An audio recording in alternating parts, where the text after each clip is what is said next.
Okay, it says we are live. Check my OBS. Most of my light is coming from the screen, which is, I know it's not ideal, but it is what it is. So we got Zoom going. We can copy the link here.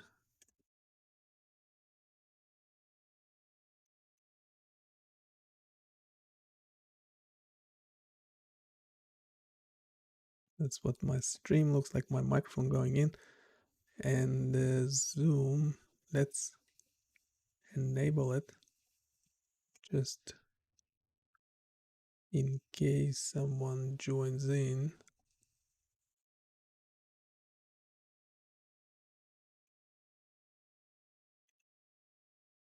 Move it to another screen. We also normally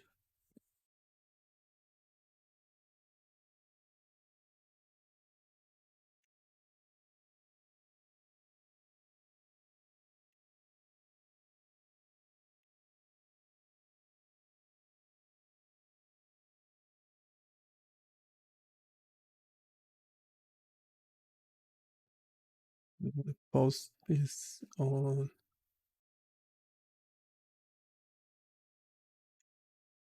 LinkedIn.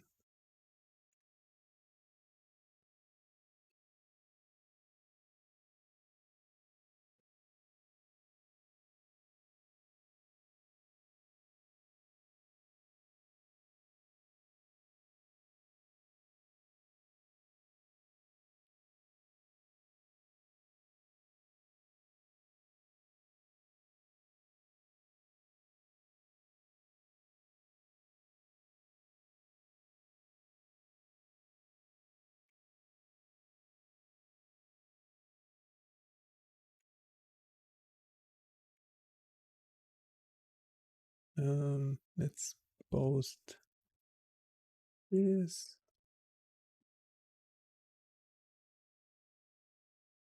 We normally, oops, the wrong window. Checking the site in another browser, but also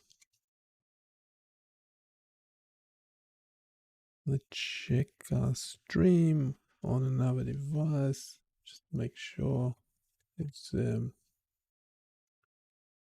all working okay.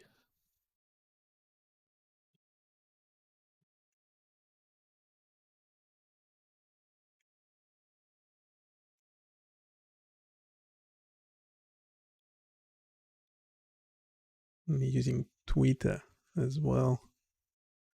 Actually started using TikTok as well, but I think to begin with, the algorithm was excited with my videos, but then kind of just dropped them. So I had like 60 views, then 200, then another 200, and then well, it just dropped down to 0 with another 2 videos.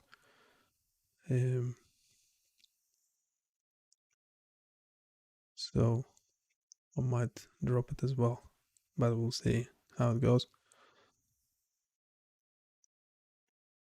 And I just need to check.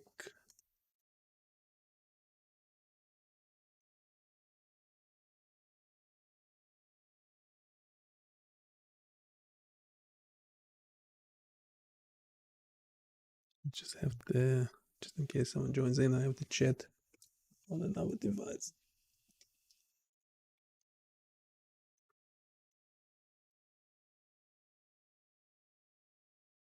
Ooh.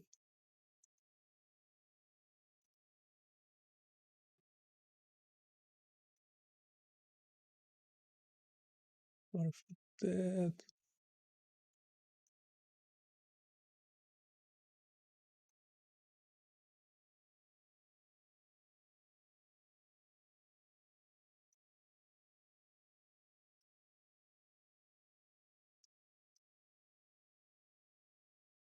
and that's not great.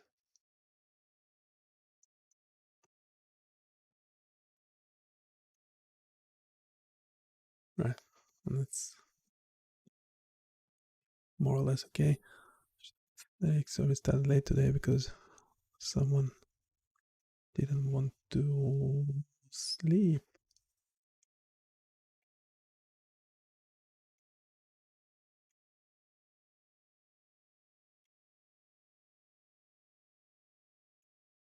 We normally start off testing the website, doing some sort of manual unit test. Uh,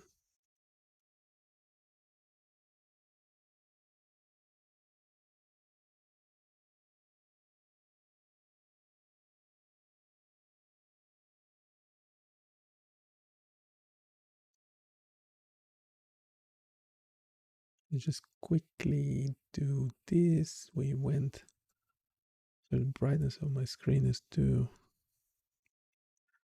high to fix that quickly.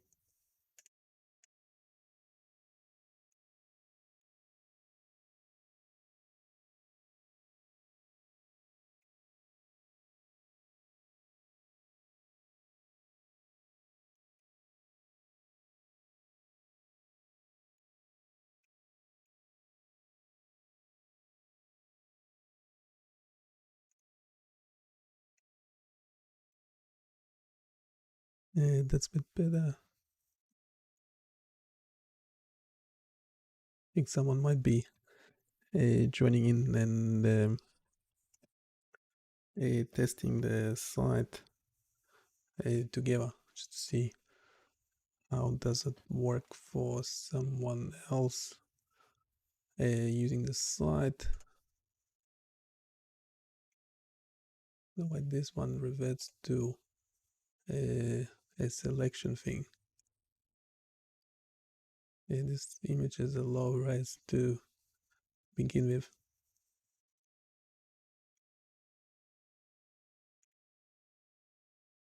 There's the different wavelets perform differently. So you can play with that, see how that works. You can see the details there on the building in the background. It changes quite a bit.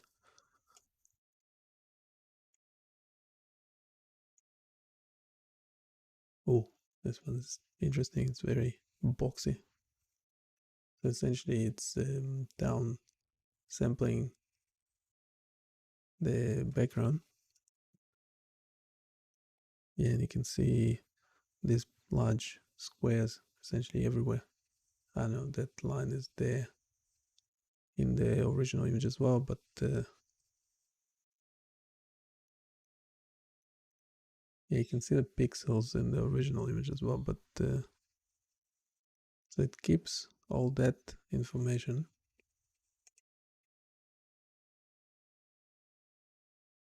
So this one is interesting. This is 4, 5. You have more of these boxes. 6. Yeah, boxes becoming smaller and smaller.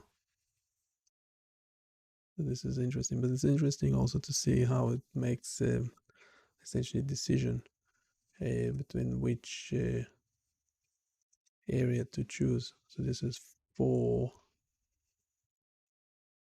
So interestingly, we have big squares over here when nothing is happening, and much more smaller squares around that area. I don't know when this one turned red, because essentially it can recognize some sort of major change in there, but yeah, it's obviously over, kind of overestimating it, and the red bits here are gone. So it's actually finding. So you see, there will be more squares, more blocks, more boxes where on the lines of the image.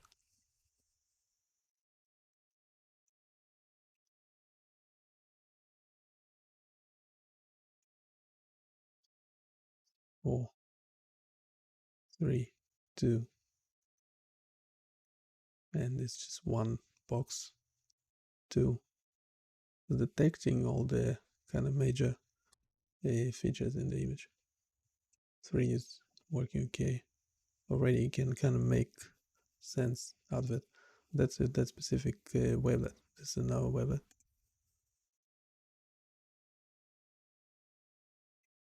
And yeah, this one is much worse.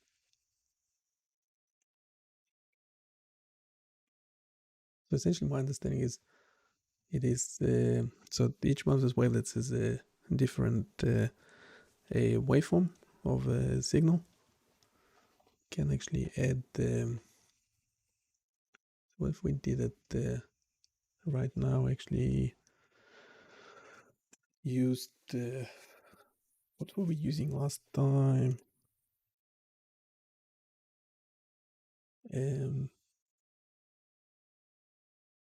In terms of GPTs, we want to add some sort of description to this. Could also actually have a chat with a GPT until a real person joins in. The last time we also used in my bookmark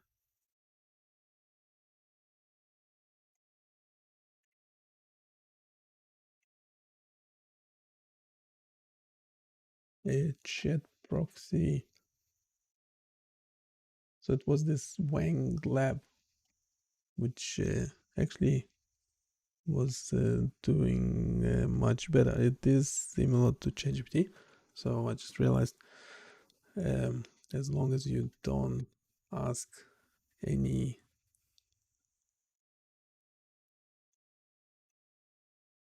would actually yeah, yesterday we were doing a comparison between this Wanglab ML, which is called Clinical Camel. So I suppose the research chatbot tailored for healthcare needs, which is interesting.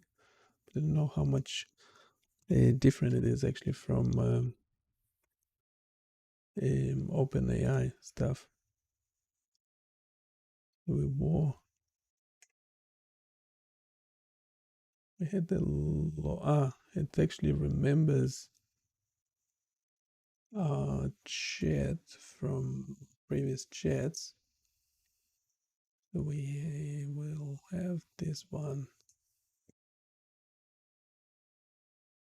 on the screen as well. Let's start a new one.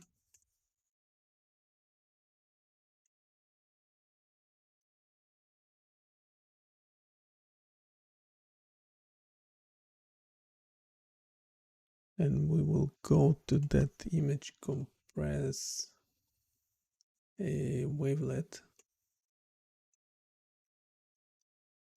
This will be the last tool that we added on BindyChaos.com. It's called image compress. Image compress.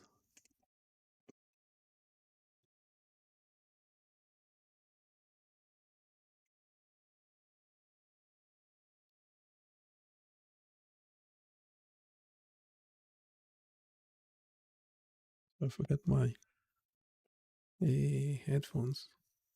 The one to monitor my Zoom. Check. Yeah, the desktop audio is turned off.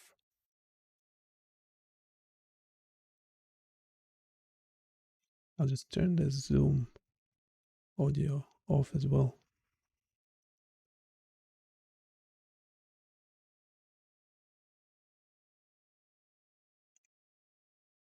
Yeah, I'll have to do a quick sound check if someone joins in and want to join the chat. There's a Zoom link in the chat. If you use that, you can join me on Zoom as well, where you can see the same screen, but you also can interact.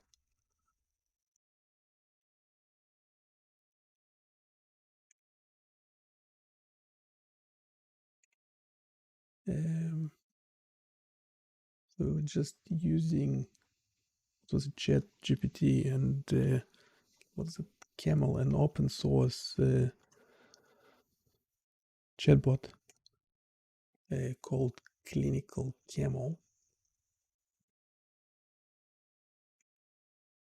And we want some information on, so leave the parameters as they are. Those are the default ones: temperature at 0.7, top P at 1, and maximum output tokens at 512. And we will generate something for image compression using wavelet transform, and we'll do the same for ChatGPT. This is it's a good question for ChatGPT 3 because we don't need to be connected to the internet or anything. I don't know if Clinical Camel is connected to the internet or not. It's generating much more stuff.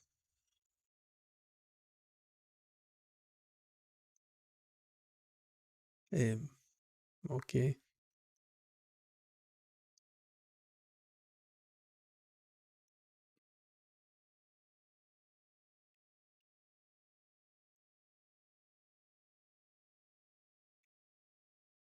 We have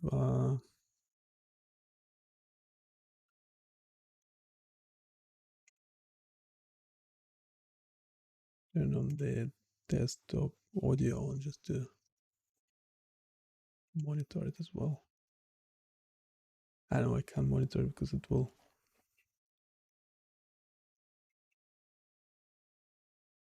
have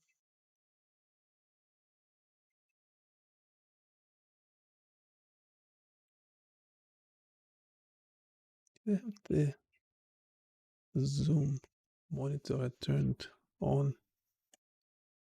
This is my zoom, the sound coming from zoom.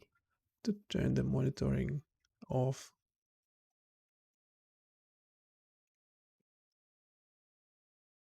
Let's turn the desktop thing for a sec so you can hear the bot talking. Image compression using wavelet transform is a popular technique used in image processing to reduce the size of an image while maintaining its quality as much as possible. The wavelet transform is a mathematical tool that can be used to represent an image as a combination of different scales and orientations. By using the wavelet transform, the image can be compressed by removing the less important details at lower scales and orientations, while retaining the important details at higher scales and orientations. The compressed image can then be stored or transmitted, taking up less space and time to transfer. The wavelet transform has been shown to be effective in reducing the size of an image while maintaining its quality, making it a popular choice for image compression. Right. Last time we generated a couple of times with different settings as well. I think we set the temperature all the way up to 1. It's actually generated something better. And now it's generating a longer response.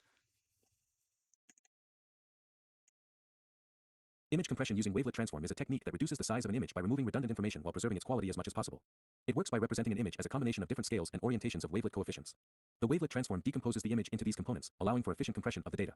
A commonly used algorithm for this purpose is the discrete wavelet transform, DWT, which decomposes the image into 4 subbands: the approximation subband, which contains the low-frequency components of the image; the horizontal detail subband, which contains the high-frequency components in the horizontal direction; the vertical detail subband, which contains the high-frequency components in the vertical direction; and the coefficient subband, which contains the remaining high-frequency components. After the wavelet transform has been applied to the image, the coefficients in each subband are quantized and entropy encoded to further reduce the size of the data. The quantization reduces the precision of the coefficients to a lower bit depth, while entropy encoding assigns shorter codes to the more frequently occurring coefficients. The resulting compressed image can be further optimized by using techniques such as run length encoding and Huffman coding. The wavelet transform is particularly effective for compressing images because it can capture the hierarchical structure of the data, allowing for efficient compression at different scales and orientations. Additionally, the wavelet transform is reversible, meaning that the original image can be reconstructed from the compressed data without loss of quality. This is in contrast to some other image compression techniques, such as the discrete cosine transform, DCT, which are lossy and can introduce distortion or artifacts into the reconstructed image. Right. Just generated more stuff. So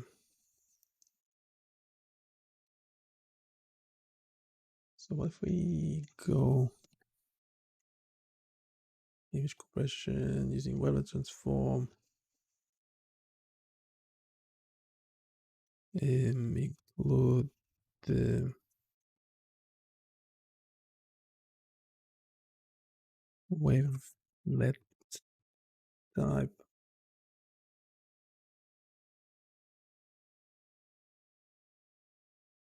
levels to check. This reminds me to check what this more information on those levels.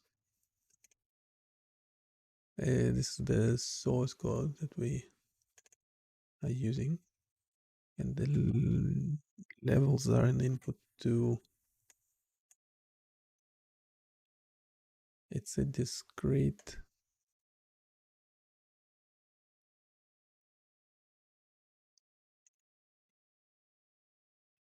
wavelet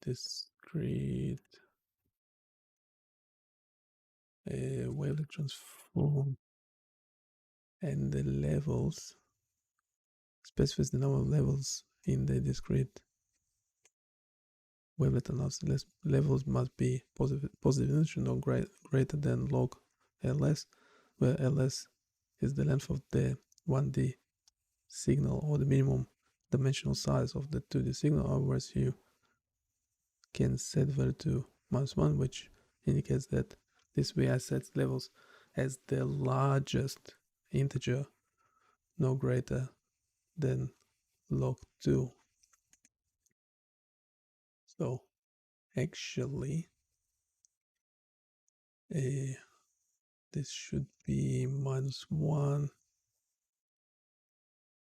and would it spit out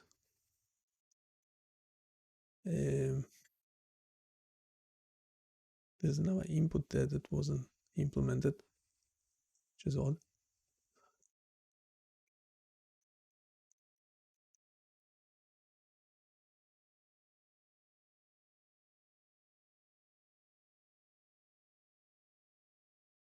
And the wavelet, instead of, I don't know why, but instead of using the wavelet input, it's using a wavelet filter. Right, I'll need more information on why this is implemented in this specific way, and why this wavelet input doesn't go directly into the this input of the discrete wavelet transform function.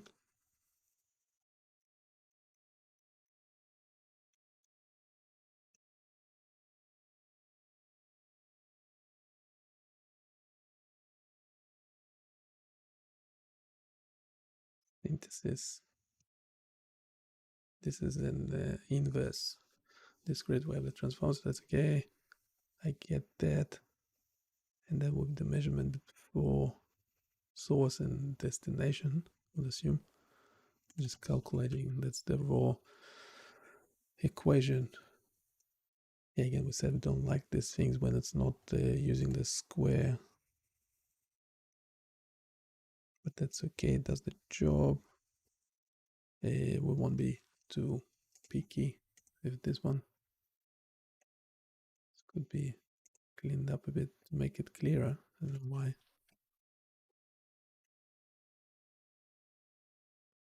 Sometimes I suspect this one happens, becomes like this weird, a not cleaned up diagram, because it was, I suspect, was moved between different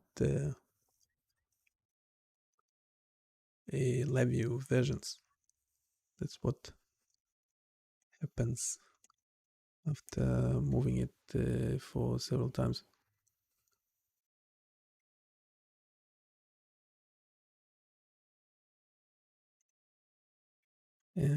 Yeah, we can save this one as is. So we have, yeah, so the levels, what is it again? A detail help, number of levels. We want to include is a chat proxy, so image compression using wavelet transform, including wavelet type and levels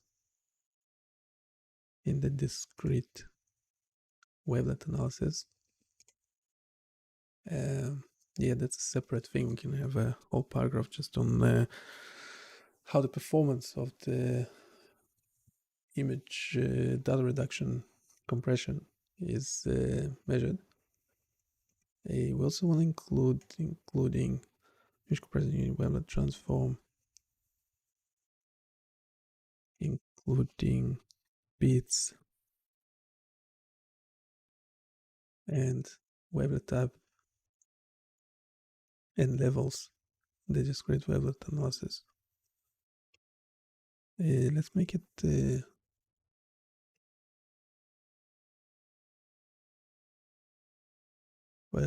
4 sentences.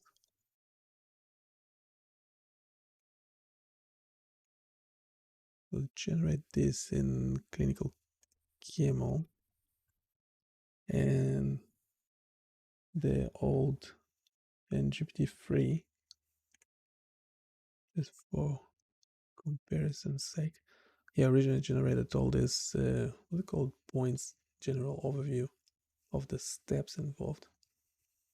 It's not about that. It's a bit convoluted. How about just try to limit it to 4 sentences. Yep, this one. Checking how many it is. 1, 2, 3 sentences, is it? Yeah. I don't know what's up with that.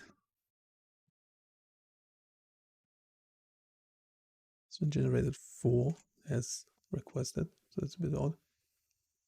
But we can leave with that.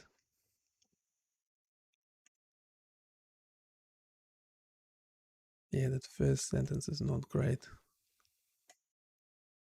It's using the acronym, which is fine, breaks down the image into different frequency subbands at multiple levels of the composition. That sentence is a bit well. This was a technique used for image compression by representing the image as a combination of different scales and orientations of wavelet coefficients. And that's actually, it looks more legit because yes, it will take the actual waveform in each wavelet and will shape it so make it larger or wider. It's actually already better than what GPT-3 suggested. The discrete wavelet transform is a commonly used algorithm that decomposes the image into 4. Why 4 subbands? The approximation subband, the horizontal detail subband, the vertical detail subband, and the coefficient subband. I don't think we have the 4. The bits and wavelet type and levels are parameters that determine the quality and compression ratio of the compressed image. So I don't know much about that. It doesn't sound great. Let's keep this one.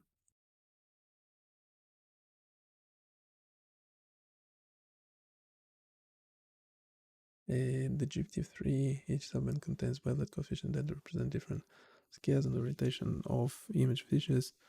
These coefficients are then quantized and encoded using entropy coding techniques to form a compressed bit stream. So it is, yeah, there is an entropy thing. I wish there was, you can regenerate. If I, is this a copy thing here?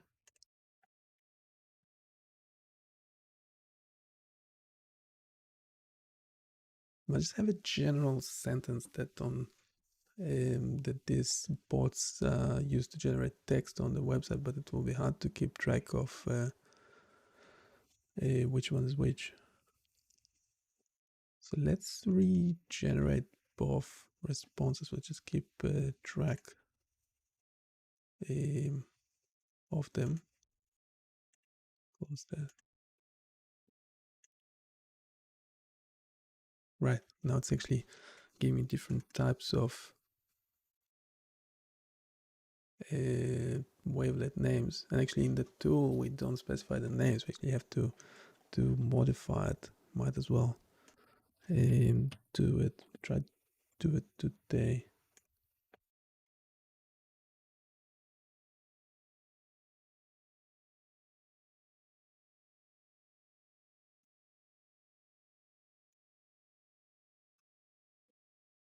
Image compression is the same.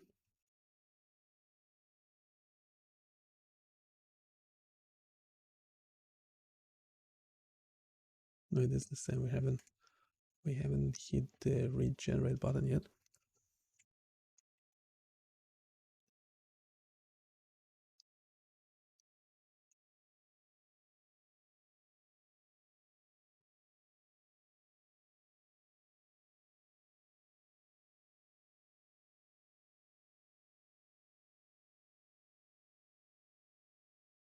So generate that multiple times and read them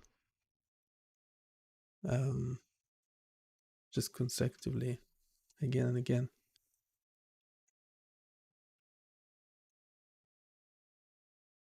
This is shorter. Oops.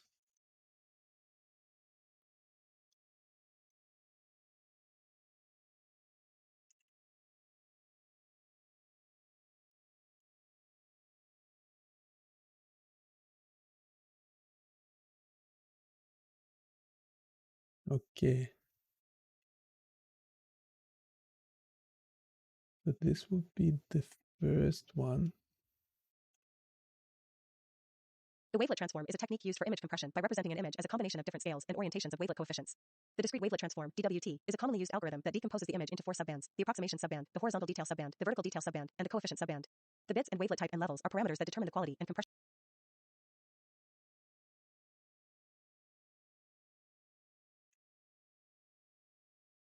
Oops. Sorry for that.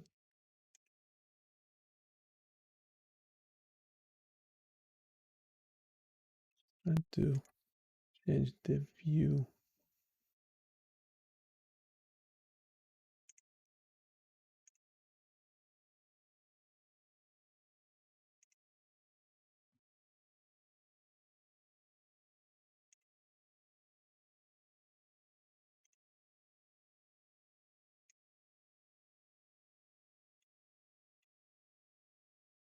Okay, so this is the 3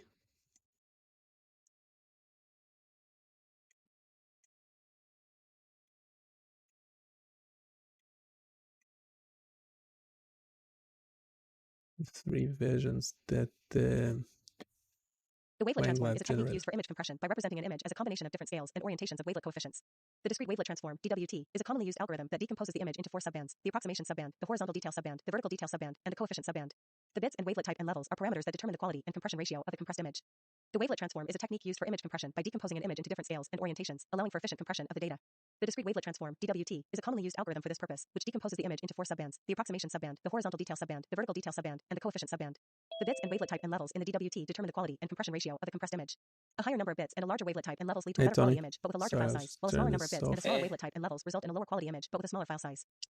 I'm also using, I kept using, wait a second, I'll just check my stream. I don't know how to, can put the zoom window in the stream, but then haven't tried this before. I had somebody's voice. No, I had somebody's zoom on as well. Just, this should put your voice into the stream. I don't know if you can say something. You want me to test out? Yeah, I can see Right. it's coming through. But then I don't know, did you want your, can try your if in Zoom I can just pin, can I get rid of everything else in Zoom? Yeah, I think I can. Yeah, so I can, what if I do this? I can place it in my, wait a second. Wait, I can try, wait, I haven't tried this before. We did it like this before. I had someone joining it, but it's not great. I actually need in my OBS, I need to create another not media, so not image, a video, no, a window, I think. And if I, yeah, would be my Zoom, the actual video Zoom meeting, yes. And it doesn't show anything, why? Huh, that's weird. It shows an empty, it's just showing an empty screen, why? That's weird. Yeah, because you can also stream from Zoom, but I don't know how to do it. Wait. Now I can see it. Yeah, I had to change to window. Yeah, the OBS is super complicated. But Yeah, let's it say is. if I have this window, so I'm just trying to, because I haven't actually done it properly before. Yeah, now it's all over the shop. So if I have this, okay, and I can now, yeah, I can see the window. But in Zoom, how do I get rid of all these menus and things? So I can place your window like anywhere. And then I don't know if you wanted to, like, say, share the screen. So I can get rid of this. This should be. Yeah, I just want to get rid of the Zoom, of all the, the Zoom buttons Yeah, and the things. UI. So how do I do that? Pin, no. Rename, no. Poof. It's fine. Remove. Why is it? View. I can do it. No. This will change into gallery view. Immersive. How about immersive? No, that's the AI stuff, like the. Let's see. Yes. And you can hear me both in. Wait, are you on YouTube as well? No. I'm muted on YouTube. Right. No, because where's your sound coming from? I don't know. Like your sound's coming from Zoom? Yeah, it's coming from Teams or Zoom. All right. Yeah, I think I can get rid of all the buttons in Zoom, which is a bit annoying. Mute, no, blur, no. Hide. I can hide self view, which is handy. So it removed that little box at the top.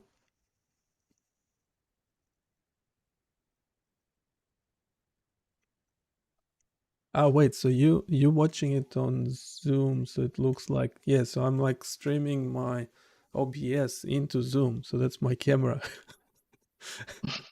It's all super convoluted. Like, yeah, once you do it like multiple times, it becomes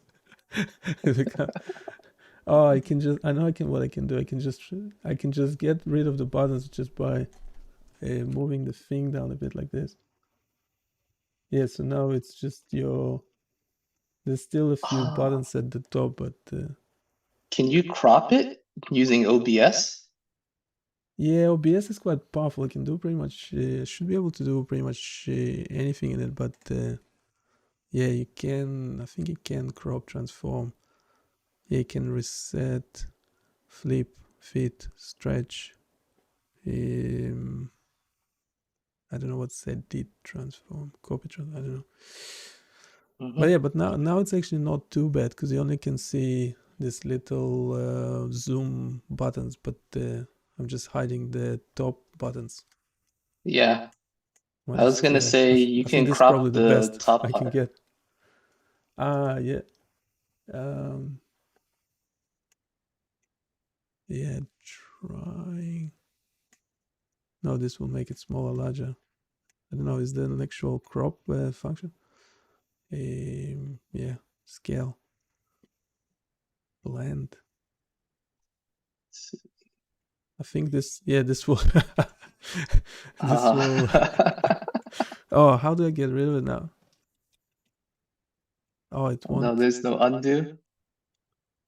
Blending. No, that's normal.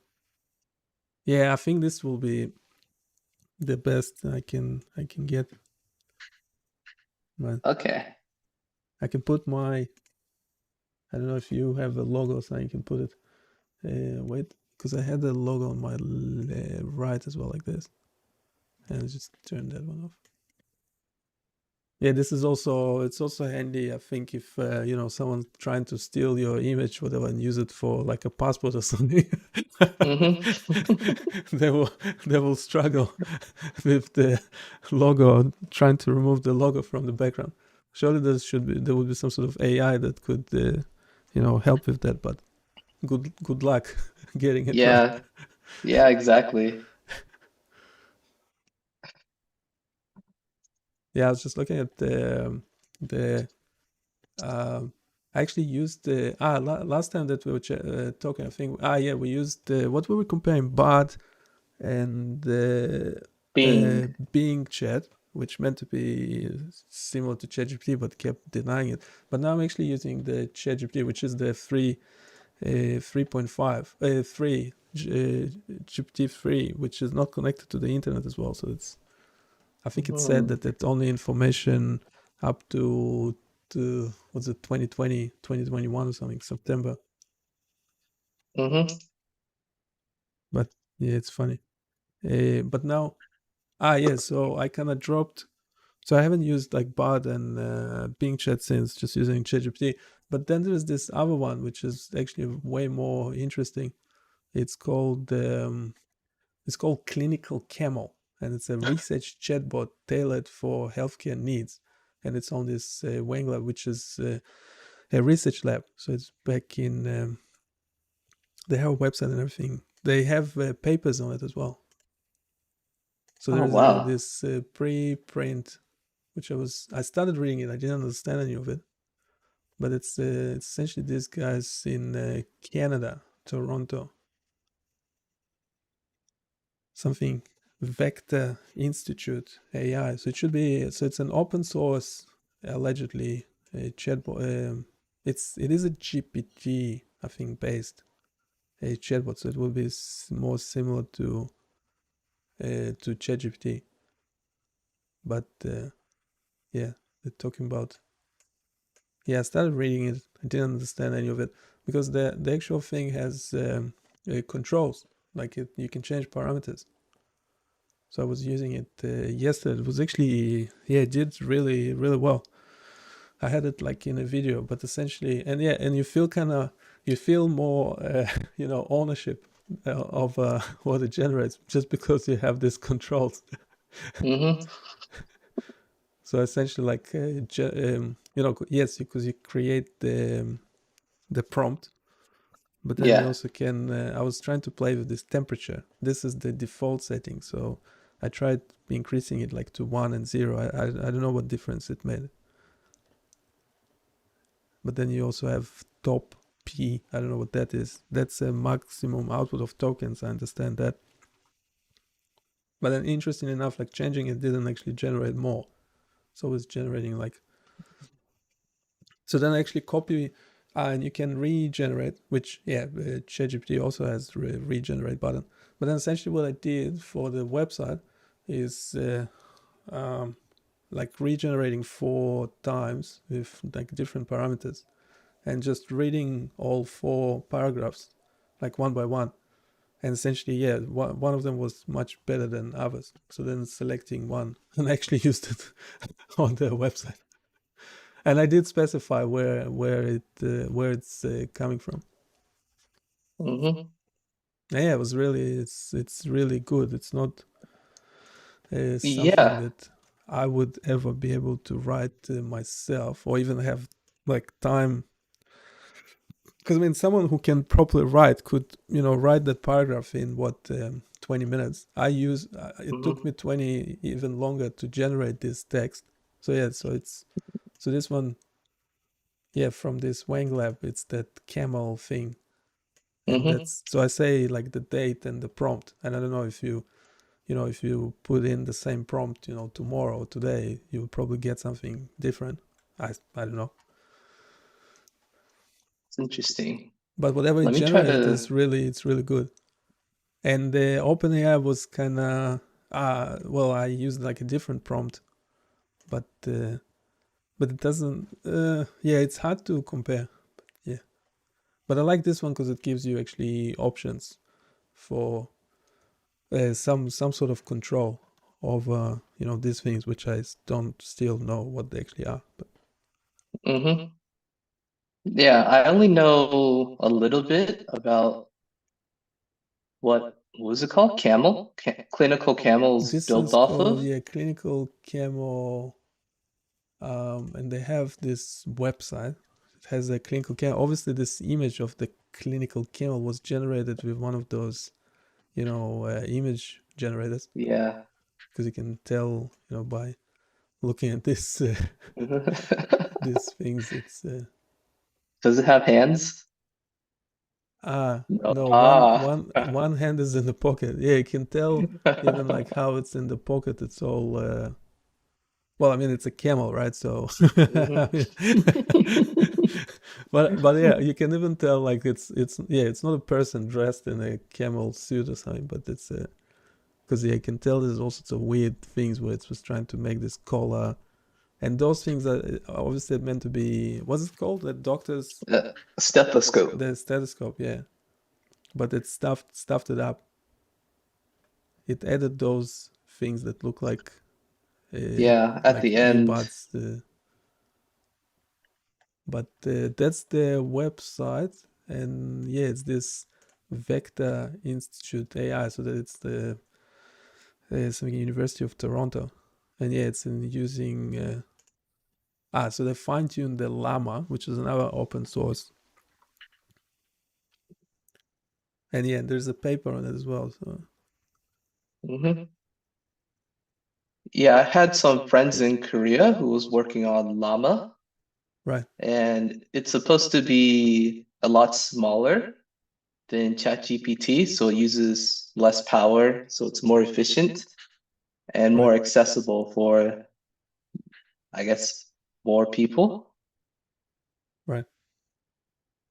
Yeah, it's fine because they say so. They took this public chat. So they're saying they're taking 50,000 public is important chat records along with 50,000 synthetic. So essentially made up, like I have synthetic EEG, like a Hmm. generated chat, so fake chat.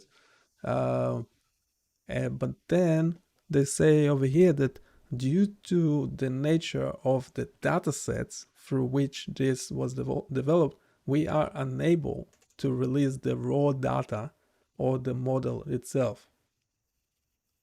Oh. However, we will, but there is a, they did release something. There's an open paper. I don't know how much information there is in it, but but it's interesting that they're using 50,000 public chat records. I don't know where they're taking it from, like essentially public Facebook or Twitter or something. Uh, well, I mean, it meant to be something clinical. So it meant to be public a data set of, questionnaires or some sort of thing that, someone, a clinician talking to patients. But it's a Hmm. public record. But then I'm not sure why here they're saying they're not able to release the raw data, because the raw data essentially meant to be somewhere in the public domain. Yeah. And this I one, the wonder if, synthetic data, they generated themselves, but they wouldn't. I think maybe that's what the paper is about. It would tell you how they generated the synthetic data. So I can't read stuff like that. It's crazy. It looks like that this paper was generated using a chatbot, because it's non-legible. Like look at less sentences. Like there's no. Uh, yeah, yeah, I don't know. I wonder if they actually did use.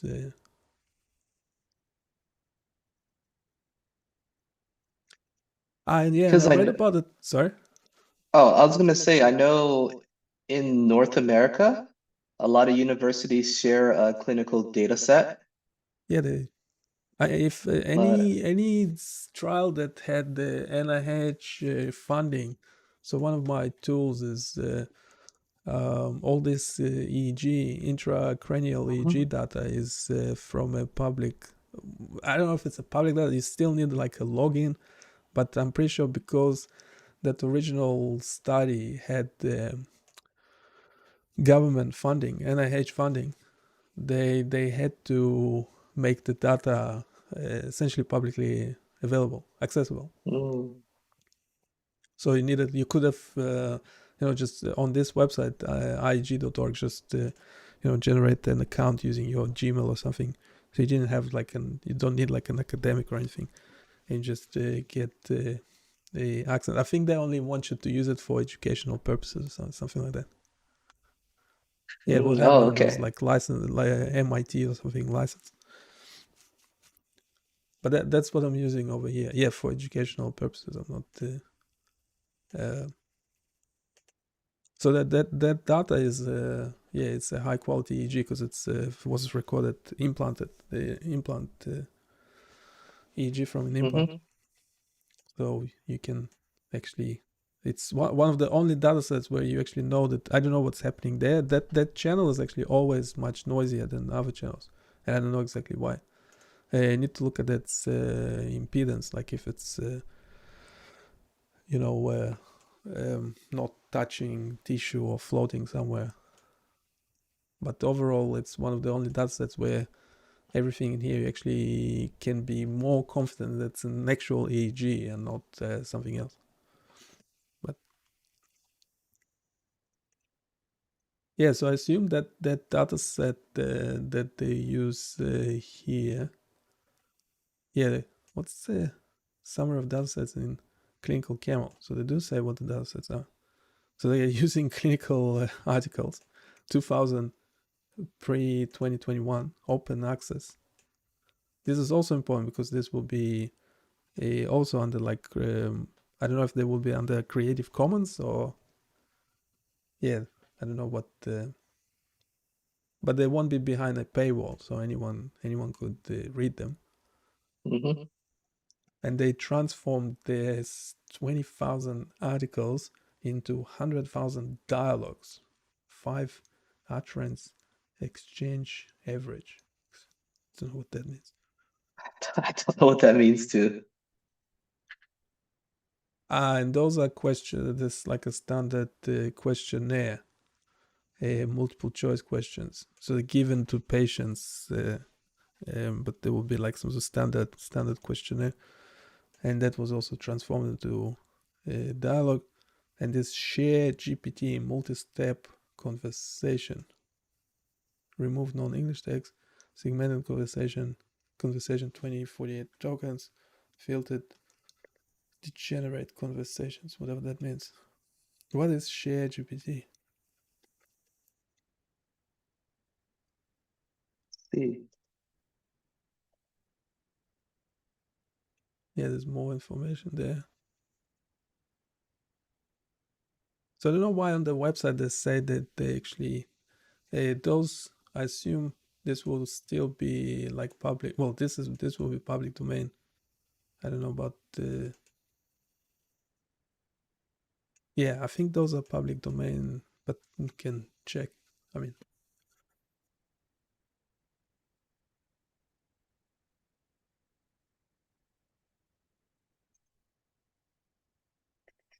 but yeah, it's hallucinating a lot as well. So it's not like panacea. They're not saying they have a big limitations. They actually, I find the name a bit confusing. They shouldn't be calling it anything clinical. Because it's called clinical camel, right? But then yes, healthcare is a safety critical domain, and the deployment of large language models in such settings presents significant challenges due to their non-implementation. One notable issue is the propensity to generate hallucinated outputs, which can have serious consequences in a healthcare context. Well, yeah, you bet. Sounds fun. Well, right, but then you really shouldn't be calling anything like that clinical anything, because people won't go and read it if some potentially like patients find this and it says clinical up the top, and then they say University of Toronto something, then they go and actually ask it, I broke my arm, what should I do? And and yes, they have a disclaimer. The disclaimer probably should be on it is on the front page. This is a research demonstration model and should not be used to provide actual medical advice. So why call it clinical something? For any actual medical concern, please consult your healthcare provider. But yeah, and they have Yeah, I agree. a new version of it on Hugging Face, but this one actually needs login. So this is the Hugging Face thing, and you can apparently. So there is an API and everything. I don't know what. It's really confusing website. I don't know what's what, but it requires a login.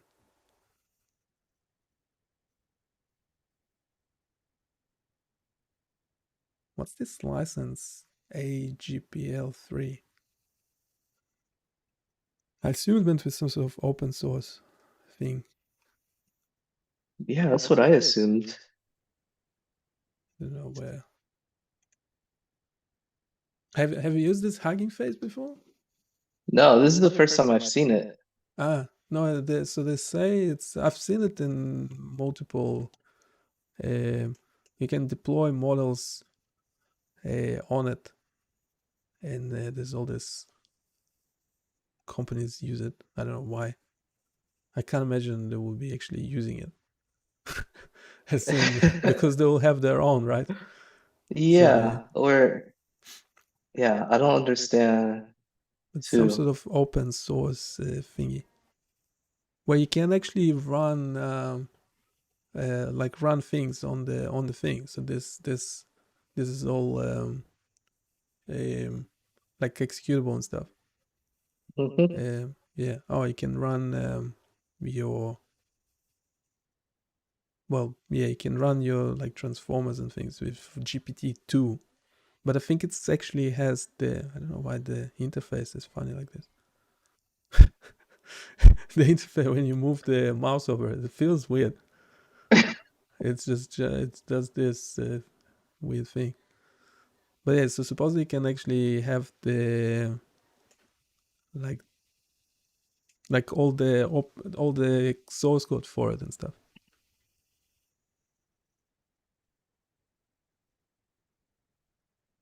I wonder, like maybe it's really cheap compared to using AWS or Azure. Oh, it's meant to be all like supposedly open source and stuff. But I suspect it will have different licenses for each thing. So say when you go to the where was it, that Wang Lab thing, the clinical chem thing. Yeah, it has this AGPL3 license, which I assume they have to look at the.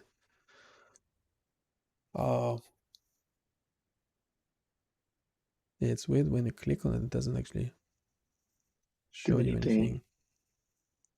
Was it AGPL? This is a GPL, or was it GPL? I don't remember. No, it's AGPL, whatever. So it will be like a GPL3 will be something, and maybe the AGPL will be asking for like acknowledgement or something. Maybe A is for acknowledgement. So it will be some sort of, here it is, AGPL3. No, it just shows you all the models that were released under that license. So say you have 148 models released under AGPL3, and say MIT, you will have 12, almost 13,000. So GPT-2 is released under MIT. So it will be one of those some standard open source thing. So someone essentially generated GPT-2, so the actual transformer, and released it. Well, it says actually released by OpenAI. So essentially, my understanding is like OpenAI actually released all the source code for, or a version of it as open source. I think it said somewhere who released it, and yeah, you have like how to use and stuff. There's that I didn't video know from this. Andrej Karpathy. He used to work for Tesla or something. Anyway, he has a YouTube channel, so he just he creates a GPT. I think he might be using something like this. He creates a GPT from scratch in a Python, I think, in like okay. 1.5 hours video. I haven't finished watching it, but I I suspect saw the he's using video. something like that. Ah, you saw the video? Yeah. I didn't click on it though. I saw Ah, the length of it. right. Yeah, I don't have time. yeah, 1.5 hours. But that's probably, yeah, that's probably. I know he can explain things like real well. So that's probably be like an equivalent of you sitting through, a whole semester worth of lectures. So maybe that Yeah. 1.5 hours is not such a waste of time. But yeah, because I know he can explain things really well. I listened like halfway through, but and I'm pretty sure I suspect he would be using this model like to begin with or something. So I don't know when he says like from scratch, it's like from from the Transformers paper, or from the actual like mathematical equation, or he's actually using something. I suspect he's actually using this. Let me just skip through it real quick. Look at For the the video, the 1.5 hour video. yeah. What do you call it? The notes, the timestamps. Timestamps. Ah, yeah. Ooh. I was trying to make those timestamps on my videos. It's just again one of those things that takes me forever because you have to watch It's rough. your own annoying voice 2 or 3 times again, which I'm not keen.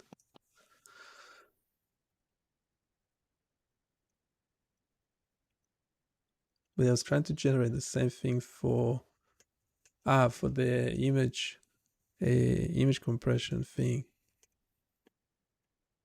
Because I need some more explanation there. I don't know if I should have it like in a separate link or. Yes, there's some. Because the good thing about it is that you can just. I was trying to generate something starting with what I have on the screen. So I have the image compression, yes, using wavelet transform, including beats. It's kind of standard thing. This one, I don't know how to make it actually include certain words. They put it like That's in a good question. quotation marks or something. Because I don't think it did. It kind of ignored. I think it kind of ignored my instructions. Yeah. I mean, before it's talking about beat depth, but then I asked it to generate like 4 sentences only. It's actually generated 3 instead of 4. So it generated only 3 sentences. Yeah, ChatGPT was better. It's actually generated 4 sentences.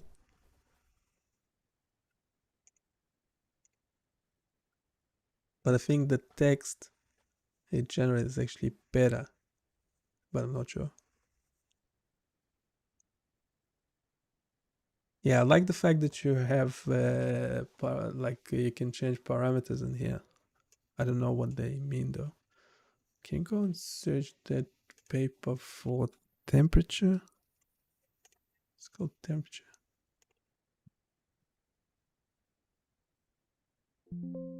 Yeah, the paper doesn't mention it. Why? This paper really will. Talking about COVID-19. What? So they say the data set we utilize this share GPT. I don't know. I assume it's something open source, something. A MedQA, which is this questionnaire data set. And open access clinical review articles retrieved from PubMed, published mainly before 2021. To avoid overemphasizing COVID-19.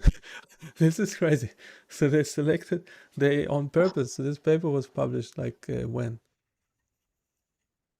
What's the date? There's no date.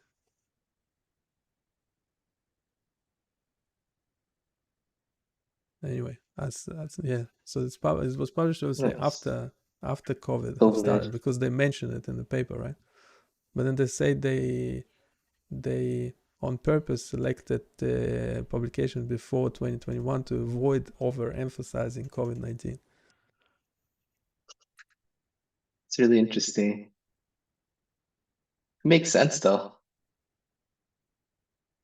So what's ShareGPT? I assume it's some sort of open source something. See. Share your blah blah blah.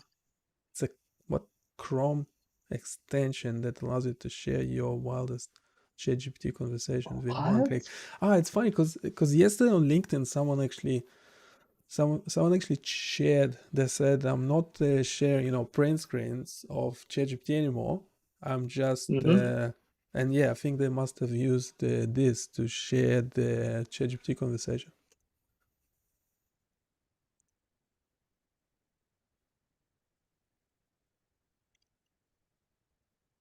And it's as if it will I think it just memorizes. So I think it's an add-on in extension in Chrome. Yeah. Am I in Chrome? No, I'm in doesn't matter. Yeah, because I have this thing in. Yeah, that's this is Chrome. So I think it will just you can install this. Yeah, well, of course it was featured on TechCrunch, whatever. But yeah, I think it's just something. I don't know why they're mentioning it in the paper as a thing. I think it's just something that will. Oh, this is crazy. I think they're just using ChatGPT. This is crazy because if I understand this correctly, and it says, it will just share. I think it will save and share. It will create a link, a shareable thing for your ChatGPT conversation. Say now I'm conversing with ChatGPT, so it will actually memorize what I was talking about. So say this conversation from yesterday. So this I started it, whatever, and then this conversation, someone actually shared this link. So I think they used the ChatGPT or something similar. So this conversation up here is not mine. So this prompt was generated by someone on LinkedIn, someone I know. So, and then they were able to essentially share it as a link. So I think something like this ShareGPT will just archive it. So essentially what they're saying in the paper, and I think this is what they synthesized a conversation that they mentioned. So essentially it's crazy because they're essentially using ChatGPT to train this thing. And yes, this is probably why I was also getting weird answers because in some description it says that it's not ChatGPT. But then if you ask it if it's using ChatGPT, it essentially said once it said no, once it said maybe, and once it said yes, kind of thing. I have it on I have it on live stream from yesterday.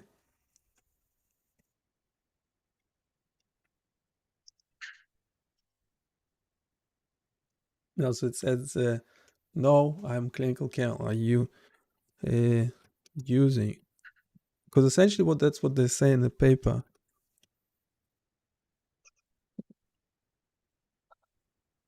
And no. What if you?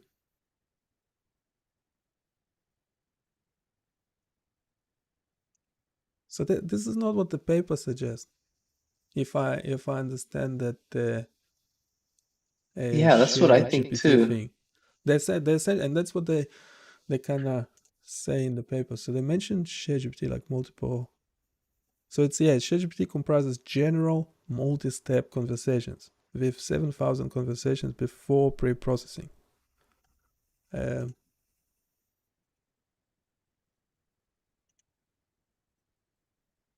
Publicly shared. This subsequent the release of Alpaca and Vicuna model was debuted.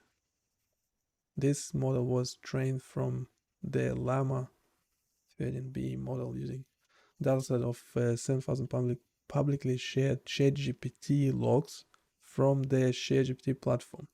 So assume this is the ShareGPT platform, and there will be these examples of logs that they essentially So essentially, it's this bot or someone or using. I guess this is how many prompts. No, I don't know, but yeah, they're essentially using ChatGPT. So it's weird. And yes, I remember yesterday when I phrased the question in a certain way. I also want to see if this like simple question. It's interesting that it's also giving you a straight answer, like a no. What happens if I change this temperature to 0? No. What if I What if you change it turn all the it? way to 1? No, because yesterday I swear it was. Hmm. And if I wait, then what if I regenerate? What's the difference then? So there was ChatGPT used in its development. I just can't get it to, I think. And I don't know how this parameters actually work. Ah, yeah. But the text it was generating yesterday for me was really good. I think if you don't ask it, like, if you don't annoy it, when I was asking for references, ChatGPT was just, and Clinical Camel as well, was just like making up references. So the author would be, legit. So there are papers by Mm-hmm. those authors. The but then the name of the journal I think will be legit, but then the name of the article is just fake. So it's just like taking. It is plausible, like it is plausible that those authors would have published something like that, but that specific paper that it created a reference for, just nowhere to be found. And yes, sometimes you can't find a specific paper, but I checked like for like 5, 6 of them, and I couldn't find any of them. So there Mm-hmm. will be papers by those authors from like a different year and titled differently. Like yes, the key some words will be relevant, but essentially just taking something from its and putting those things together. But yeah. Anyway, yesterday I was generating this like several times and just reading them in one after another and just selecting one. And yes, there would be I think I've in that one case when I regenerated like 3 times, it kept getting better and better, and then fourth time it was like about the same. And I think like if you keep doing it, it will start hallucinating as well. Mm-hmm. I think you don't need to ask it like a yes no question. So does the Clinical Camel one give accurate references? uh and no, is the like I'm wondering, say this paper, right, which is about this clinical camel. It's a medical expert, open source expert level medical language model with dialogue based. Yeah, and those are some clinicians in there as well. Cardiology. But they're not suggesting that they trained it or anything. Like it's not Mm-hmm. a supervised. They're not suggesting supervised. They're still saying um, it's like a GPT thing and a large language model. So that means I think they supervising it or anything.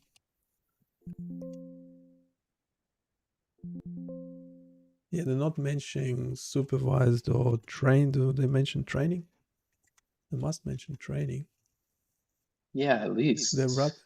no, they mention training a lot, but no, that's okay. But they, the fact that clinicians like published it, the rapidly evolving medical knowledge, blah blah, continues to develop, but updating the current model requires resource intensive trial. Yeah, is there a mod? What? Don't get it.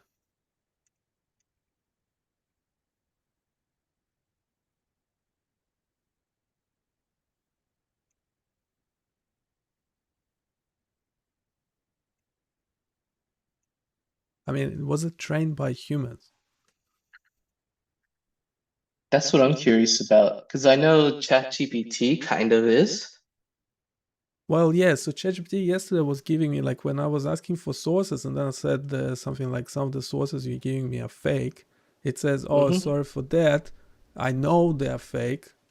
And like, yeah, this conversation should be still there. Ah, right, yeah. So it was giving me,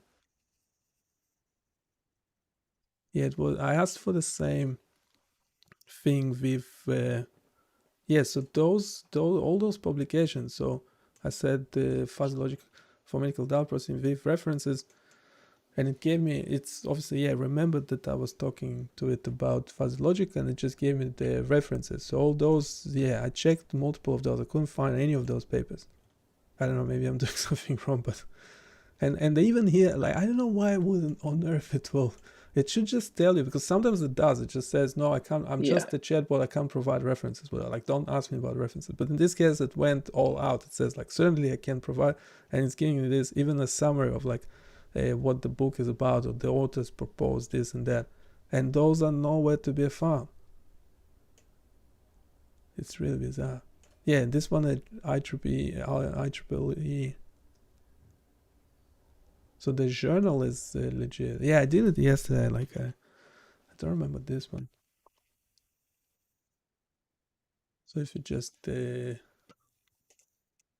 the journal, so I think this will be, yes, so the journal is legit. I'm pretty sure so normally when you even search like for authors, like in Scholar or something, it will come up if the paper.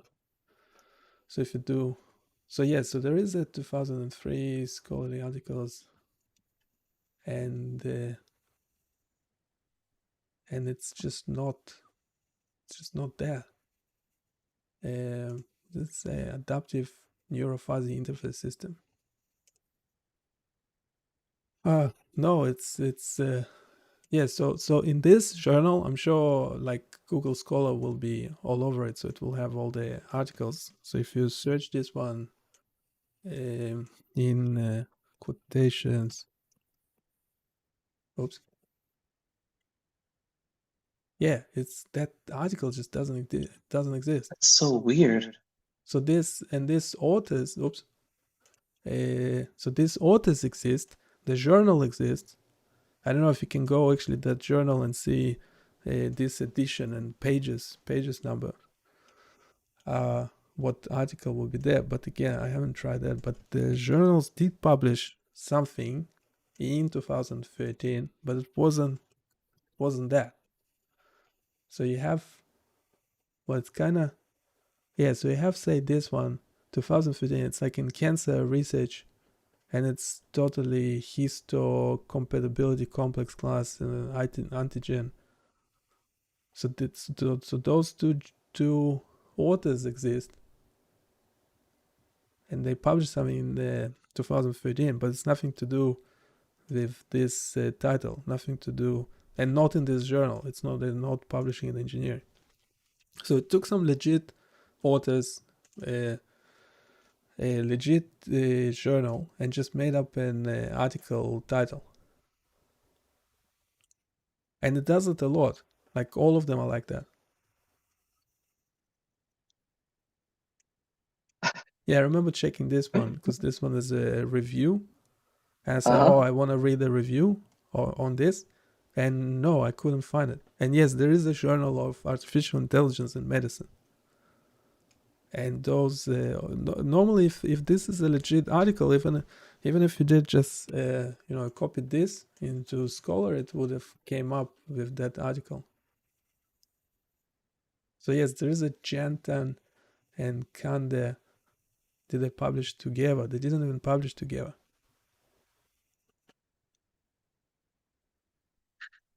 Yeah, but that article, yeah, I checked. I remember yesterday, Artificial Intelligence in Medicine is a legit journal. But then, yeah, even if I don't copy the review, but this name should be, that's the name of the article, and it's just, it's not there. Wow. And all of them are like that. So it's just making up stuff. And then I said fuzzy logic medical data, blah blah blah. That's okay. Fuzzy. Right. So then it started also asking them both, and yeah. So the clinical camel was a bit better. Um, I asked who owns the copyright for the last answer, and yeah, it's as I suspect, it says it's a language model. I don't have personal ownership or rights to the content I generate. It's interesting because this one suggests that it's assuming personhood. Mm-hmm. It's assumed because it's refer. I don't have personal ownership. This sentence suggests that it could have personal ownership of something else. So I asked, "What do you have personal ownership to?" And it said, "I don't have personal ownership over any of the content I generate." So assuming it does have personal ownership of something else, the responses I provide are based on a combination of pre-existing data, publicly available information, and the expertise of my training data. And interestingly enough, in the previous sentence actually said based on mixture of licensed data created by human trainers, and publicly available data. Yeah, yeah, Yeah, you yeah. It's can't ask interesting. it. I think it's like by definition. I think I'm doing something wrong. Like by definition, you shouldn't be asking like um, like explicit questions. Like you should it's kind of good at like generating stuff, but if you ask him like explaining something or like where did you get it from, like just don't like just don't ask it any specific something. And yes, in the prompt it seems to be this one was like ignoring my thing. I asked it to generate like 4 sentences, it kept generating 3 sentences. The ChatGPT was actually better at it. It was actually generating the number of sentences that I asked for, so that's kind of good. But yeah, so certain prompts are okay, but others are yeah. Yeah, in this paper, yeah, and I'm pretty sure that yeah, I have to read that paper properly, even though it's really hard to uh, yeah, I think it will be Yeah, it feels hard. like you need a dictionary. Yeah, it feels like it was written by a bot. But yeah, but it has authors and everything. I did see a paper where they say, or like an article sign where they say that this article was generated using a help from GPT.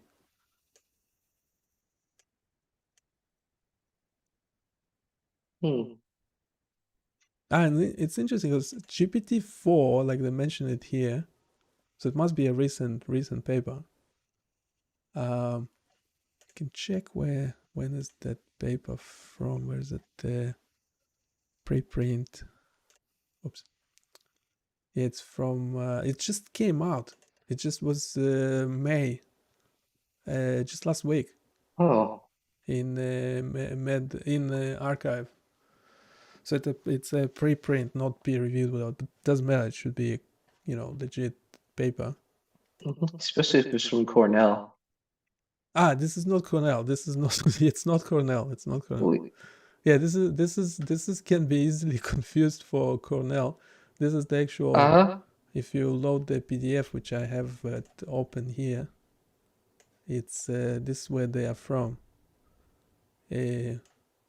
This Vector Institute of Artificial Intelligence, Toronto, Canada, McGill University in Montreal, and it's the Department of Medical Biophysics. But that's the thing. No, so okay, it's not Cornell. It's University of Toronto Mm-hmm. and McGill, which is fair enough. What I'm curious about is yeah, as you said, like so I suppose supposedly some of these authors are actually clinicians, but what the paper suggests is that I don't think it's actually used to. They weren't training the dataset. I think. And interesting enough, they mentioned like GPT-4, which they use to assess the like responses. Here they use is there a mode? The performance discrepancy between proprietary general large language model like GPT. Ah, no, that's different sentence.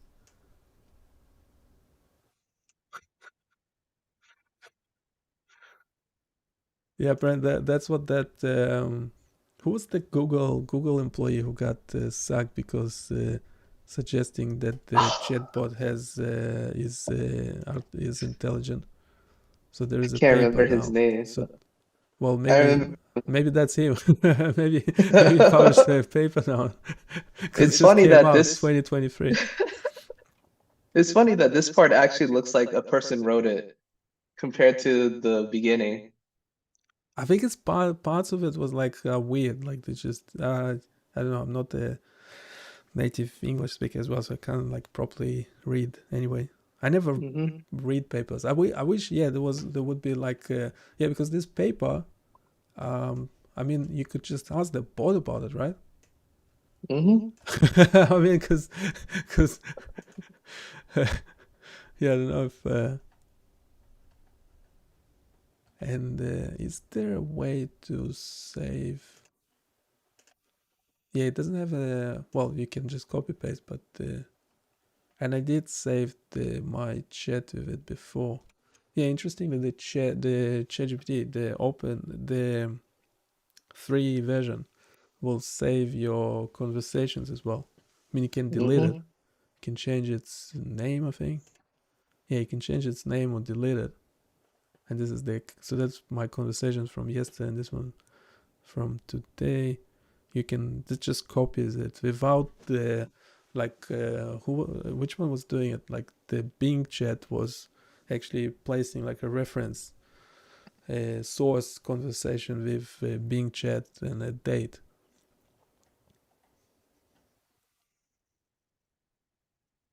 But so I asked like yeah, so it says I'm a personal the content generator. The response provided based on combination pre-existing blah blah. My training that while I can assist with providing information and generating text, the ownership of the content lies with the respective authors or creators of the information. So ask who are the authors, and it says the authors of the content can vary depending on the specific information being discussed. In the case of general knowledge, blah blah. Yeah, that's. And I say, who are the authors for the fuzzy logic answer? And says, I don't have direct knowledge of the specific authors or sources for the content I generate.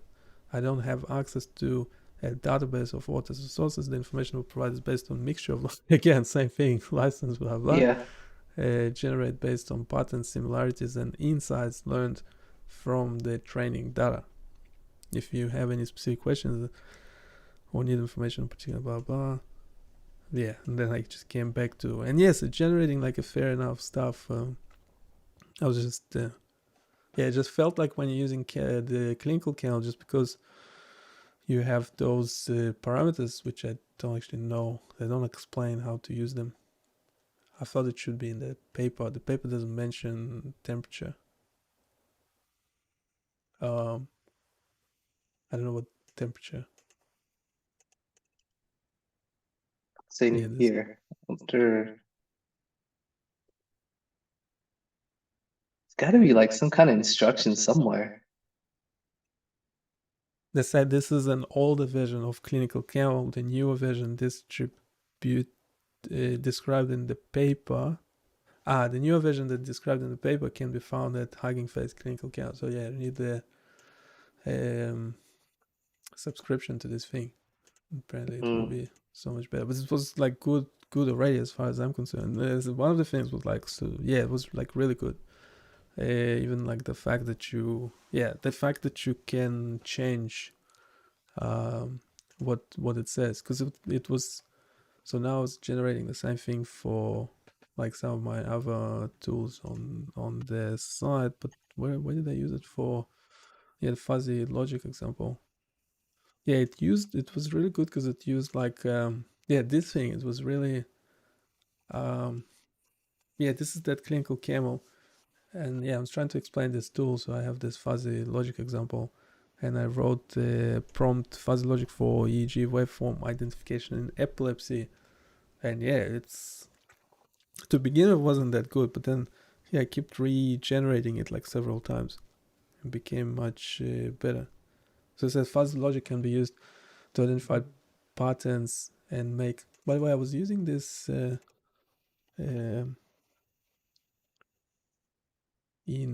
I wonder if I generate the same prompt, would it give me the same response? And I'm particularly looking for this quotation because it gave me this really good sentence because it's used as if it's assuming like being a clinician and giving me like a quote as if it's something a clinician would say, which was really good. Which other versions did not do. I wonder if I place it again. For the logic. I don't remember what the settings were as well. I wonder if it will do the quote. No, it doesn't have the quote. Yeah, I really like the quote. And it keeps going forever. I think also, yeah, you need to, there's no stop.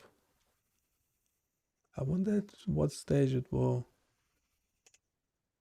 Yeah, I know it's not the same answer. That's for sure, because this one had this, I remember regenerating it like 4 times. Yeah, it's not the same. I don't know why it's much longer. Yeah, it won't generate the same thing.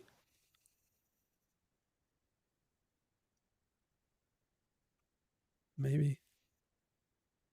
I probably should have specified what settings were used.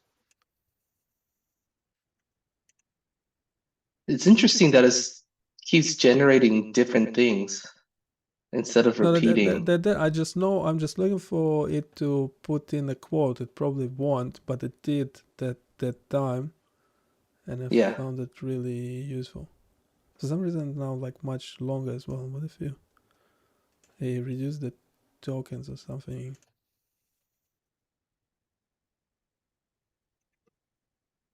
Right. Yeah, and just gets stuck halfway through a sentence. No, you can generate a bit, say 256.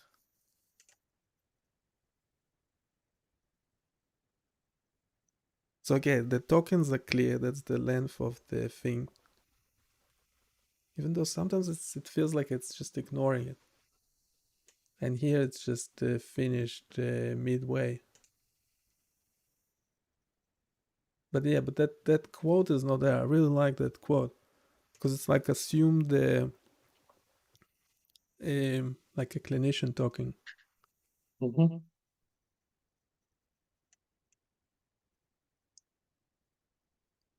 Yeah, because wait a second. In one instance, it's actually said. Wait, this is weird. Because I think I had another one which was better. I think I might have used the wrong one. Because in that case, right. No, sorry, I used the wrong. This is the one I was aiming at. It said One example of fuzzy logic in medical waveform identification is the use of fuzzy logic systems, FLS, for the detection of seizures in ECG signals. In this approach, the FLS uses fuzzy rules and linguistic variables to interpret the signals and determine whether they are indicative of a seizure or not. The rules are based on the expert knowledge of neurologists and other medical professionals, and they are expressed in linguistic terms, such as if the signal is fast and irregular, then it is a seizure. The FLS can then evaluate the signal against these rules and generate a degree of membership for each rule, which can be used to determine the likelihood of a seizure. Another example is the use of fuzzy logic in the identification of respiratory waveforms, such as in the identification of different types of breaths, such as yeah, I'm getting confused with all the different versions with that, but this is not the same as that one. But anyway, anyhow, it's much better than anything I would ever write, probably. But yes, it's the question of like how long you would spend on figuring out like how to use it and if it's No, and I know this topic, so I know it's doing something useful. But Mhm. yes, but it can be. Yeah, and I don't know what these parameters like do.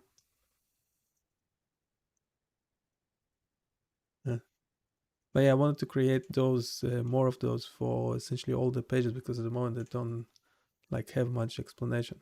And the good thing about it is that you can be as specific as you like. So currently I was doing it for which one?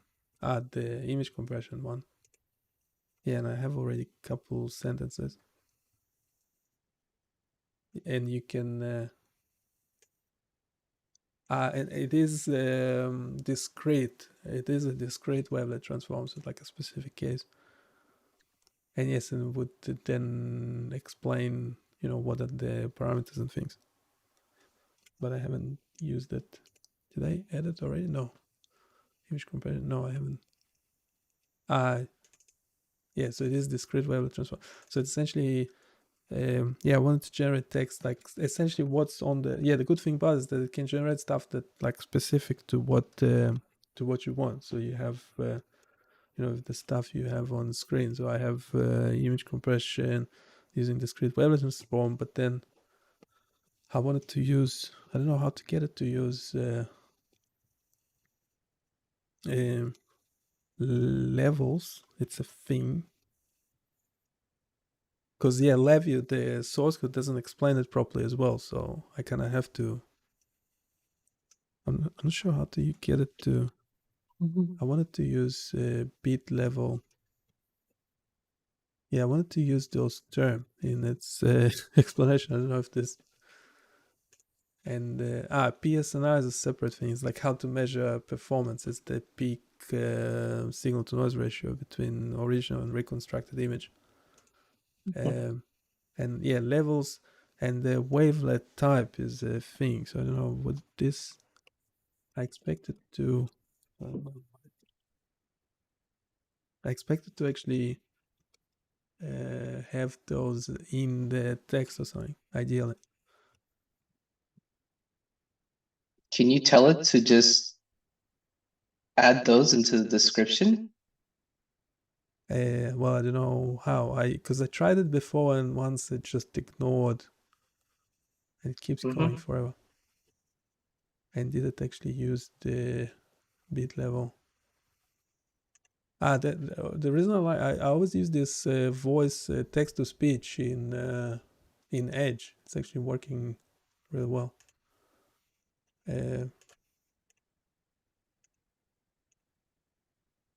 Image compression using the discrete wavelet transform, DWT, involves several parameters that can affect the quality and efficiency of the compressed image. These parameters include the number of levels, the number of bits per coefficient, and the type of wavelet used. The number of levels refers That's to the number of times cool, the image is but I decomposed into can't hear subunits. it. I don't You know can if or it's cannot? playing on your end. I cannot.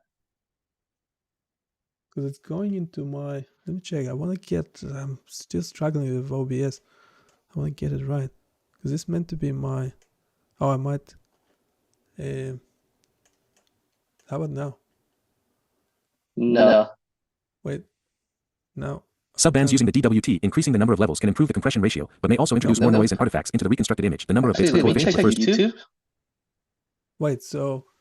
No, I'm pretty sure this one goes into the stream. How do I know? Well, because it's jumping around.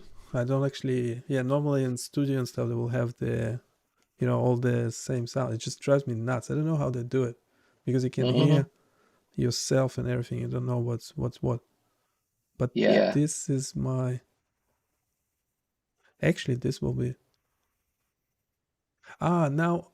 Oh, I think I know what might be. I think I have to get rid of this desktop audio. Because for the application stuff, I have the Zoom audio coming through. I probably need to create another one with just the audio of this thing. Let me check the stream for a second. Just one sec. Oh, and now in my stream, there was this important function that I like when just starting using OBS, I just unticked, and apparently it was a thing which allows you to scroll through the stream back and forth. Mm-hmm. instead of it just being live all the time. Yeah. It's called DVR.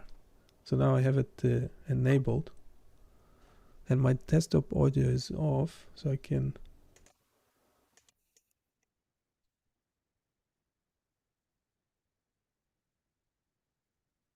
This is what I see on this. So this is the early stream. That's cool. Oh, it's super convoluted, it's super complicated. Yeah, you really need like a sound engineer or something. I just want to make sure your sound is actually coming through.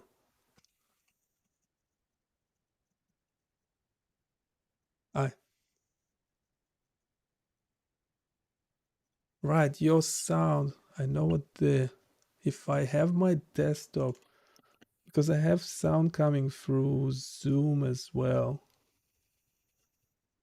Yeah, I need the desktop sound turned off, because this will be anything I hear. So if I get like an email notification or something, that will come through. Yeah, so I have to just get rid of this. First, yeah, I might just hide it. So yeah, and this one as well, because I'm not using a microphone of my camera. I'll just hide this one. So I have this one, I don't know what the label is. This should be my Zoom sound. So this is your voice coming through, and it does. Mm-hmm. And I'm not sure. I'm probably hearing you through Zoom directly, because in here you can like monitor your own sound, but I'm not monitoring it. So this is what you would do if you had your, monitoring. So this would what the sound engineer would like monitor Yeah. all these things. But obviously I don't have one, so so good luck.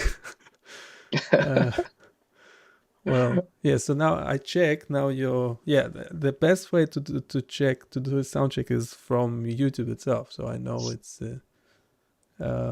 coming through. Okay.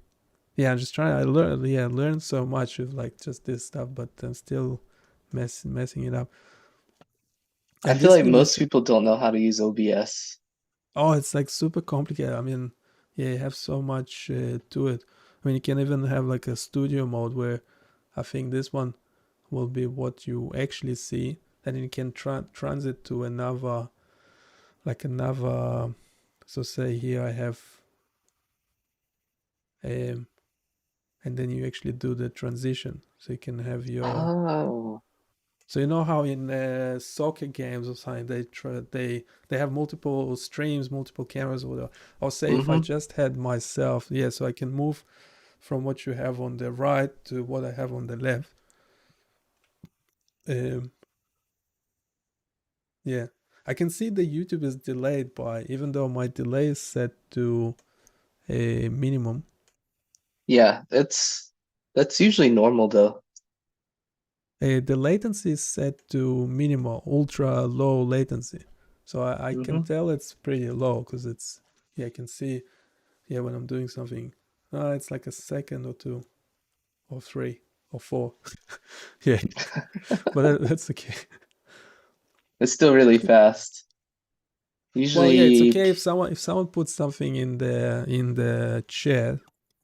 mm-hmm. That's okay, because I'll see it in a couple of seconds and respond. But if I'm talking to you like live, it will be super hard to have a conversation that way. But now, yeah, so I obviously can hear you through Zoom, not through the YouTube thing. Yeah. And it just, so this is essentially control. No, I'm just trying to understand it all myself. It's like it's a bit convoluted. So this is what comes into the stream. And no, I'm not in studio mode. So I know what I have on the screen, that's what I see uh, in Zoom. But the sound, I have this Zoom sound coming in. But essentially, if I want to have the chatbot, oh, I think I know what the problem is. I know why you can't hear it. Yeah, on YouTube you would have heard it even if I had my desktop audio, because it's going to Mm-hmm. the stream, but it's not going into Zoom. Yeah, into Zoom it's only my, because yeah, this virtual camera goes into Zoom, so I don't know. Now it just shows you. So where are you looking at the picture at? In Zoom or YouTube? In Zoom. Right. Anyway, yeah. But yeah, the desktop audio. I still shouldn't have the desktop audio, but yeah, you can have another audio input. What's the audio input? Or audio output. I'm really confused. What's input? What's output? This is the audio mixer. What is it? It's an audio. I think it would be output. Well, because it's the, yeah, is it? It's called application audio, and it has that logo in it. So it would be application audio capture, and it's in beta mode. I thought, yeah, Sound as Zoom features is essentially a beta mode, and in here I say put my, so that's my text, like the TT text to speech thing, and I want it to be. So my, and it has all the search holes. Yeah, the clinical camel thing. Match title must match, otherwise find window in the same type. Well, yeah, wanna match. Right, so it will only read. Oh, so this DTL should read, but you would still not get it in Zoom. So if I play this, no, it still doesn't work. Yeah. Can you hear it? No. No, I can't hear it. No, and it's not coming through here as well. Anyway, I can. Oh, come on. It's Windows Explorer. Clinical Camel. No, it's called Chat Proxy. The Chat Proxy.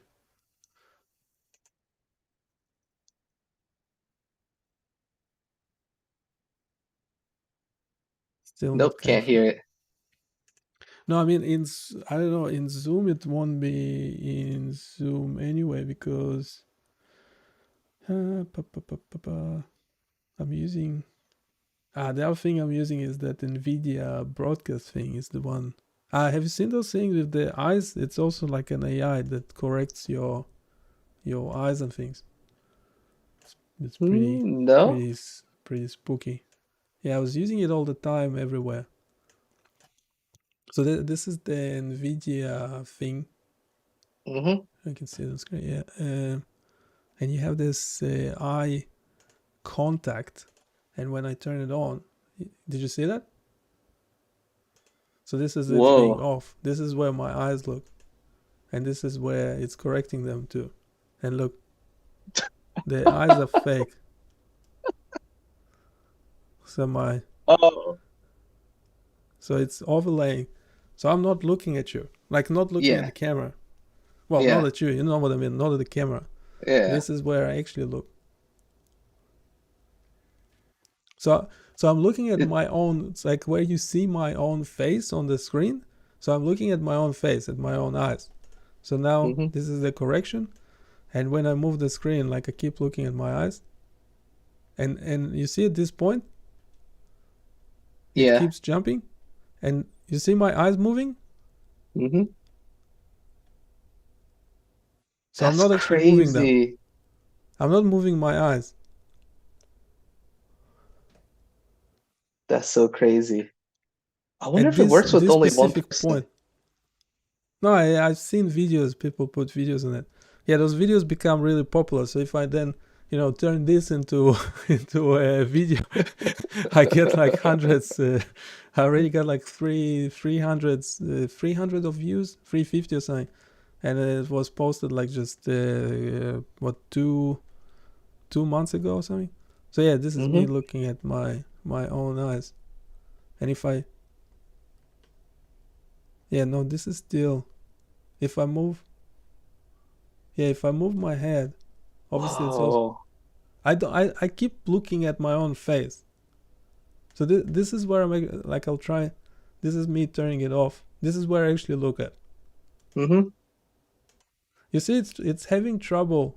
Like if I, you see, it's having trouble correcting. You see my eyes like jump. It's Yeah. like trying to correct and then say, oh no, maybe it's. Yeah. They did like a press release with this and stuff, and essentially say, yeah, it's super creepy, isn't it? Like when you look down, the same thing happens when you look, because I have this like long wide screen. That's why Mm-hmm. my thing is cut at the bottom. Where is it? Over here. Where is it? Because that's my weird screen. So if I look at the top part of the screen, is working okay, but when I move it down, at this point, it starts flicking my eyes. Yeah, I don't move my eyes, so same thing up and down.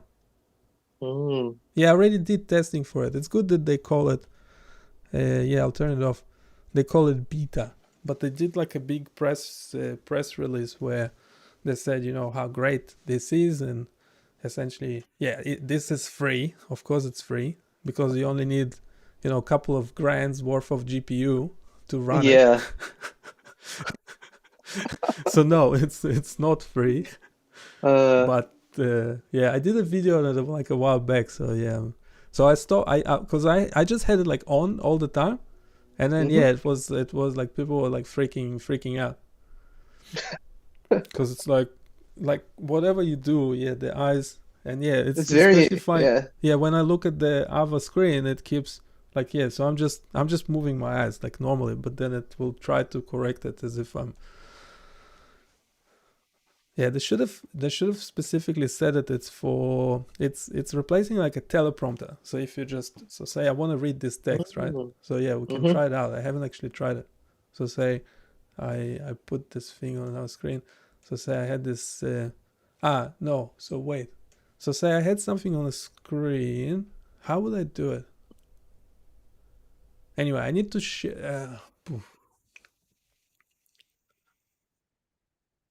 I guess it would be off of onto another screen Well, right, but where I then if can't see it's it on the so stream. this is my other screen, but then obviously, so if I had so I'm well, right, so I don't have a screen share, right? So Yeah. that would work. That will so I'm not sharing this. I'm just looking at right, sorry. So I'm just talking, I'm giving a speech, whatever, like a public announcement. Mhm. So I just had this whatever you see on my screen, I had it in front of you.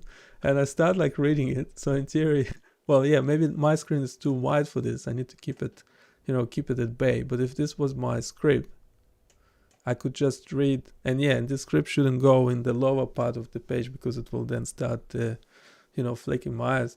But if this script was up here, and then I read it, and it seems to you as if I'm not reading it, as if I'm not reading Yeah. anything. I'm just looking at the camera. Whereas I'm not looking at the camera. I'm just reading a script. Yeah, like a teleprompter. But It's then really people started it's saying, so someone cool. on LinkedIn said, "Oh, how great this is! I have this eye condition, and this will correct it for me." I was like, "Okay, no, it's like it wasn't tested for this. It probably will make things even worse." Like Mhm. supposedly I don't have an eye condition, but when I'm using it, it looks like I do. No, Yeah. because someone It- said, if I'm on Zoom meetings and stuff and I use this, like, it will correct my thing and people would not know, like, I don't know what the purpose of it was. But no, it's not actually, it wasn't tested for it. It wasn't designed for it. And it shouldn't be even, and if someone mentions it, the company should say, no, don't buy a $3,000-$4,000 worth of GPU to correct your eye condition when you having meetings on Zoom or Teams. Mhm. And then what happens if you meet people in real life? It's just No, no, I mean, okay, I can understand. People like working yeah. from home. They say they have something in the app, yeah, they won't like fine, okay, I get it, but it won't do the job. That's what I'm saying. Like even if you Mm-hmm. wanted to, yeah, because I don't have it, and you can, if I use it for a while, and then looking at myself, I'll go like, there's something really wrong with my eyes. Or probably someone probably tell me, need to go see, uh, and yeah. Doctor. So this Or is look up Camel another Clinic. yeah, another AI. Or go see clinical camel. from one AI to another AI. Who this AI will refer me is next thing. NVIDIA will be like referring people to, because it could be working that way around. And I'm sure like, there will be some Yeah. medical startups who would say, okay, we have this technology. How about we use it like the other way around, instead of like trying to not correct it, but diagnose if you have an eye condition. Yeah.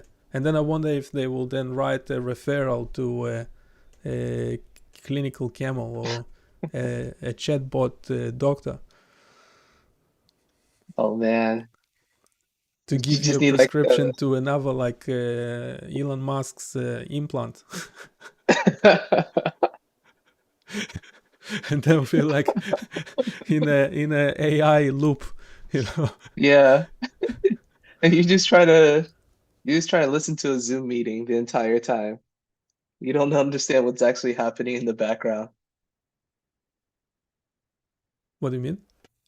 Like it's, let's say we're just talking to each other, and in the Yeah, background it's like it thinks you have an eye problem. It's already like finding a doctor for you and all these things, and you're just sitting there having a meeting, not knowing what's yeah. happening.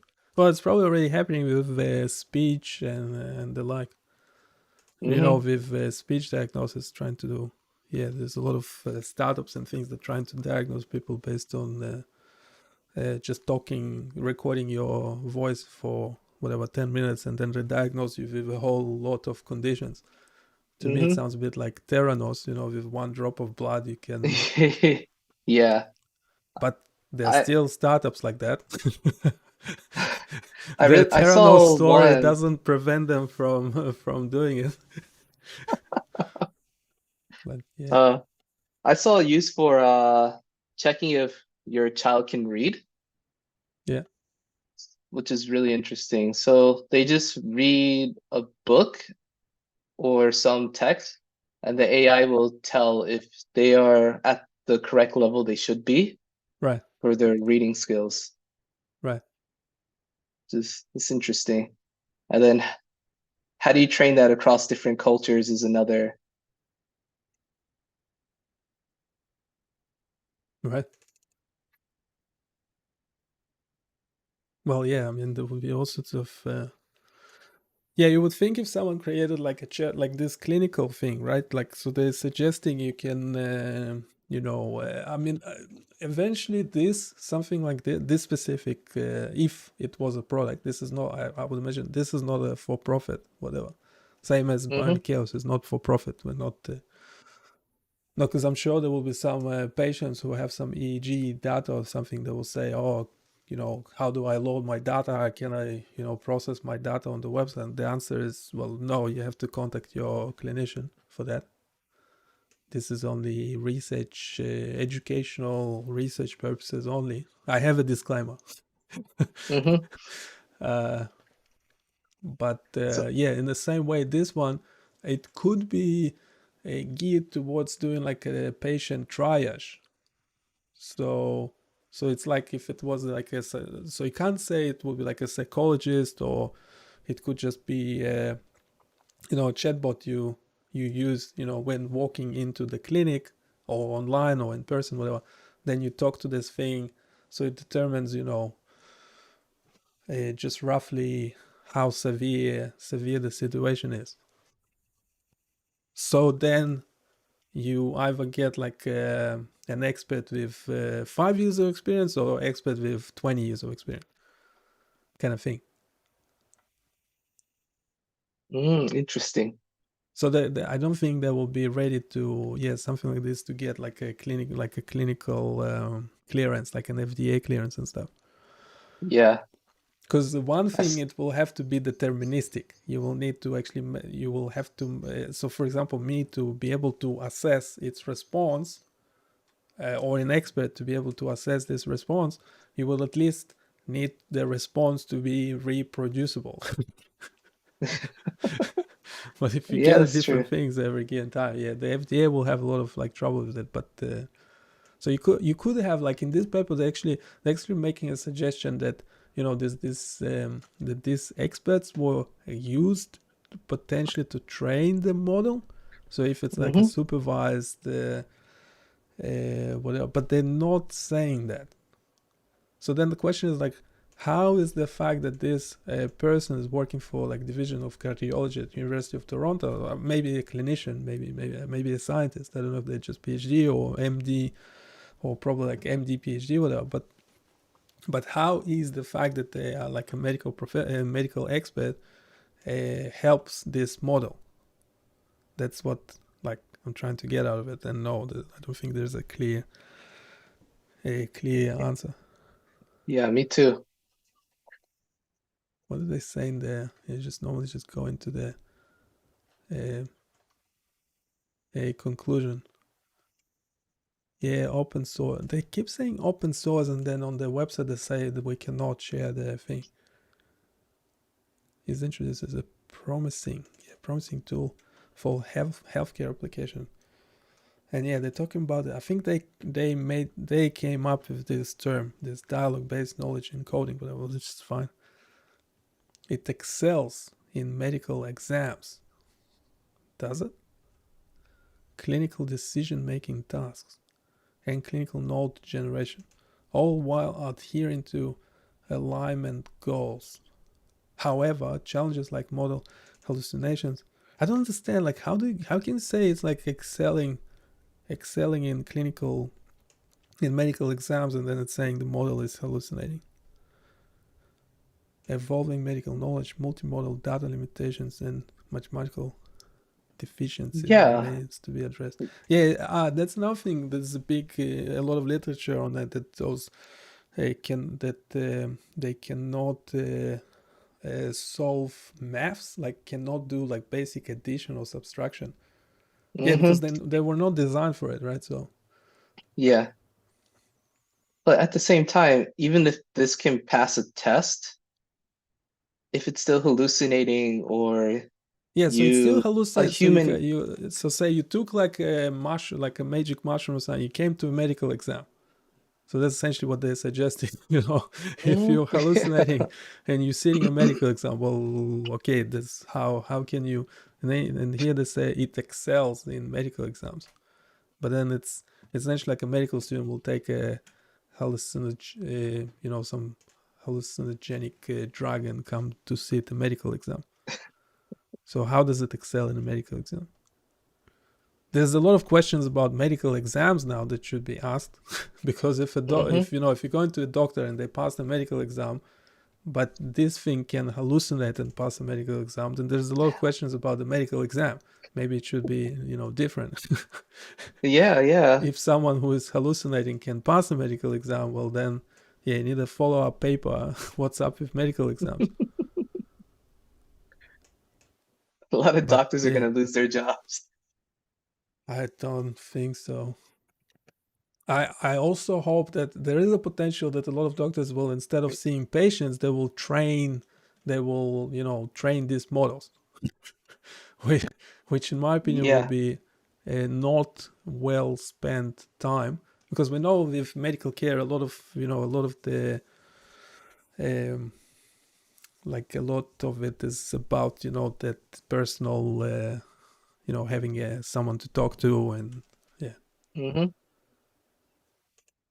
there's a lot of like placebo type of just just having someone listen to you probably already solved like half of your problems, kind of thing.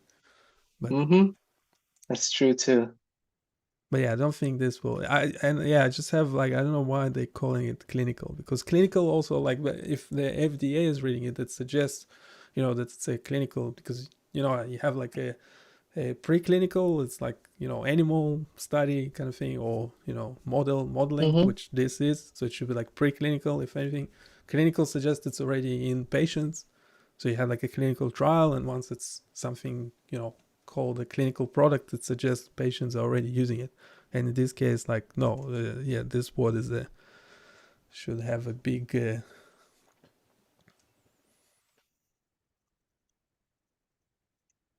yeah. It's a very dangerous word to use. Well, yeah, because it's potentially misleading. And yeah, I understand it's not for profit project and stuff, but still, I mean, it is for profit for them. They, because they,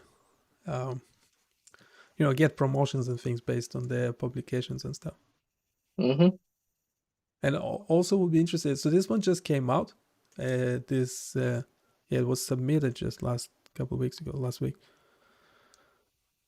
2 weeks ago, and normally some of these things eventually get peer reviewed and published in like a peer reviewed journal. Now the Cornell University there is just means that the archive, this specific archive.org, is just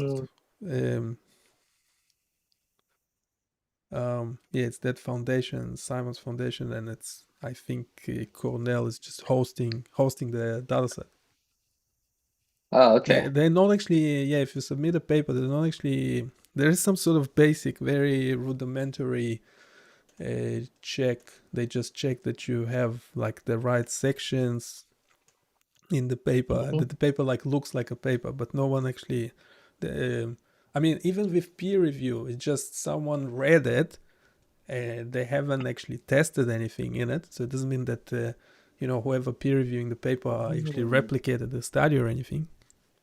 Mm-hmm. They meant to be an expert in the field, and they read the paper and they said, oh yeah, it sounds legit, but they haven't actually, they're taking it face value. Like they haven't actually tested any, so say they put like an equation into something. It's not that someone actually solving that equation like independently. Yeah, in peer review, you don't have, whoever peer reviews don't have time to do it.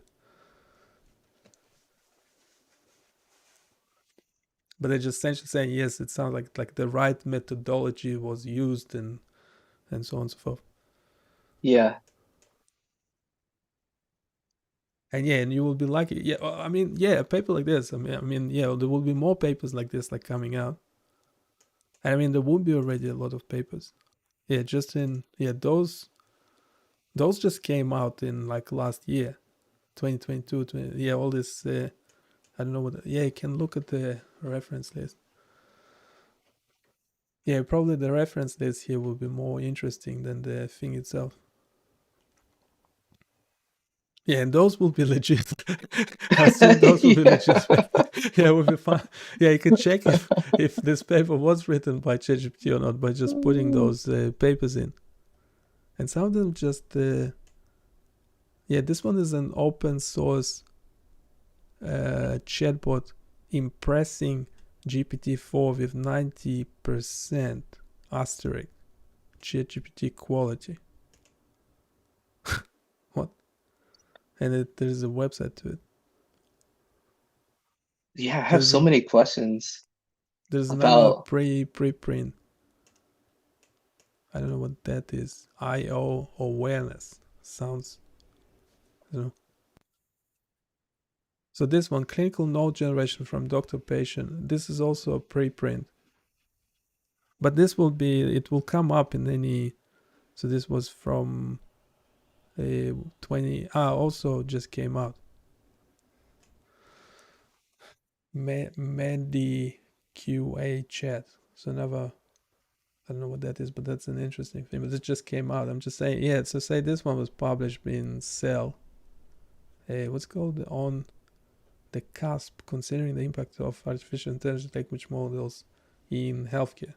So yeah, if you put this in, oh come on, can't select the, can't just edit manually. Or just put, if you put the whole thing.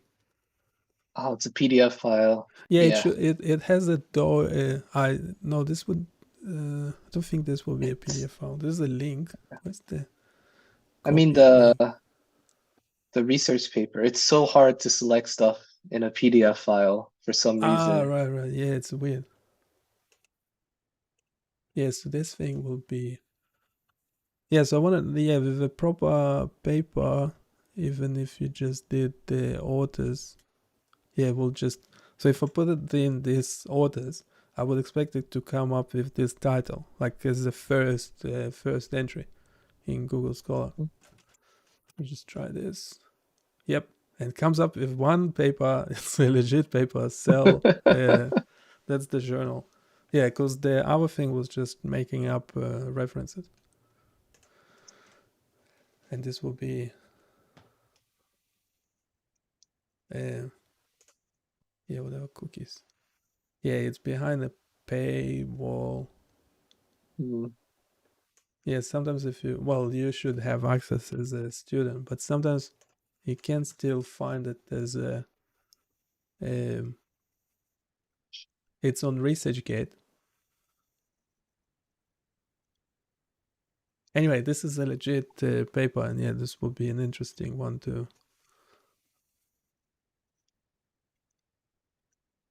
Yeah, so the only use case like that I'm thinking about, like, yeah, on the website, if I'm generating text, maybe, I'm already doing it, but I'm not convinced that it's a good, like, I don't know if I will continue doing it or not, because it just takes quite a long of time.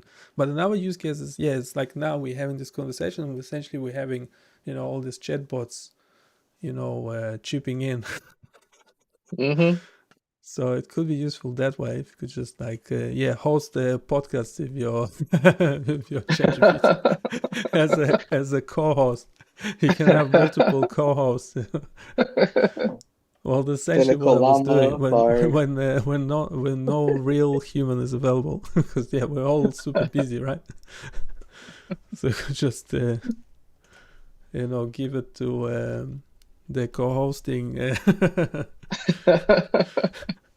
So I was co-hosting it with ChatGPT and Clinical Camel thing, which which was essentially saying that it's using ChatGPT to train, but then denying it when you ask it. But yeah. I wonder if it's like, say, on my YouTube channel, if I ask it, so that's exactly what I figured out. You shouldn't be asking it like questions like that. You should ask it like open-ended stuff. So it's really good at like generating plausible text. But if you ask it like, oh, what stock, what company I should be buying stocks of, or things like that, like, just don't do it, because it will give you an answer.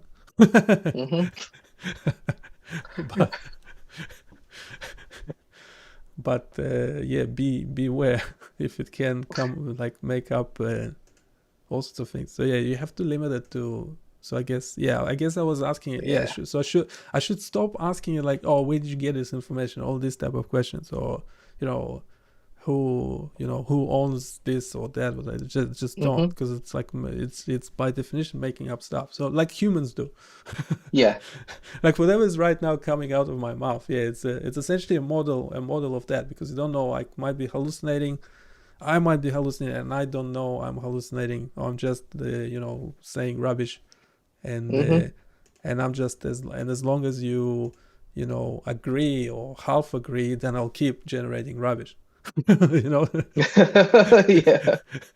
Until you tell me like, a lot of humans should just have this stop generating button like this one had.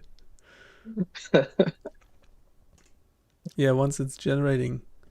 What did I ask? I wanted to ask you the same. Eventually I think on the website I've seen someone else doing it as well, like some writing an article and just saying like a disclaimer. And ChatGPT always reverting to those to putting things in 1 to 3 numbers. I don't know why. And it did it so before. I'm sure if I just ask it to, and this one generated like too much for me to even read. I want some. Ideally want because it's harder to write. It's easy to write text when like same with me, like talking. Like my videos get eventually transcribed by YouTube, by Google essentially.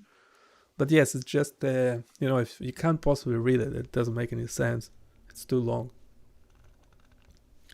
So I think the beauty of it is if you took some text and asked it to summarize it, for example, in certain number of sentences. Yeah. That could be really handy. Or yeah, didn't just put a whole paper in and ask it to summarize. Or ask certain questions, like in this one, like I have specific questions in this paper, like so I could. But how do you do it if it's making up papers? I mean, yeah, it will have to be connected to the internet, so ChatGPT won't be able to do it. Well, not the free version.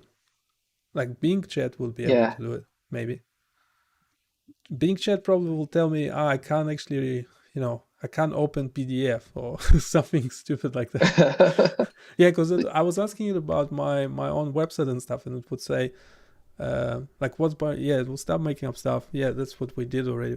But then I'll ask, does it have a YouTube channel? And it would tell me, oh, I don't know. I was like, are you a bit too lazy? Like, are you connect to the internet? It's like, yes. So like, can you check? Okay, I'll check. And then it checks and say, yeah, it does have a YouTube channel. And then it will say it has like 1 million subscribers. I'm like, are you sure? It was like, I'm sorry. I'm just a chat model. Like, what? So it's like a 5-year-old kid. Yeah.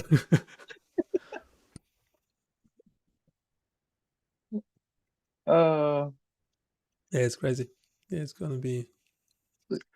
I was wondering, sorry. What happens if you use like Control A, select all of the. Yeah, you can. The research paper. And put it in the. I mean, yeah, you can probably do it by paragraphs. I mean, this one has tables and things. No, I mean it will. Yeah, just do it like that. I mean, you could just put in the. I mean, say the abstract or something. And then ask it to summarize it. The whole paper. Yeah, the whole paper. Yeah, ideally we'll have an option where, I mean, there are chatbots like this where, I mean, yeah, you don't have to ask it to summarize. You can just, I mean, yeah, this text is weird. So I put it in, I don't know what it won't do. Yeah, the prompt matters.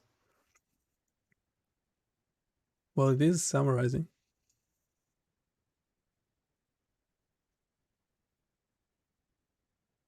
You can go stop generating.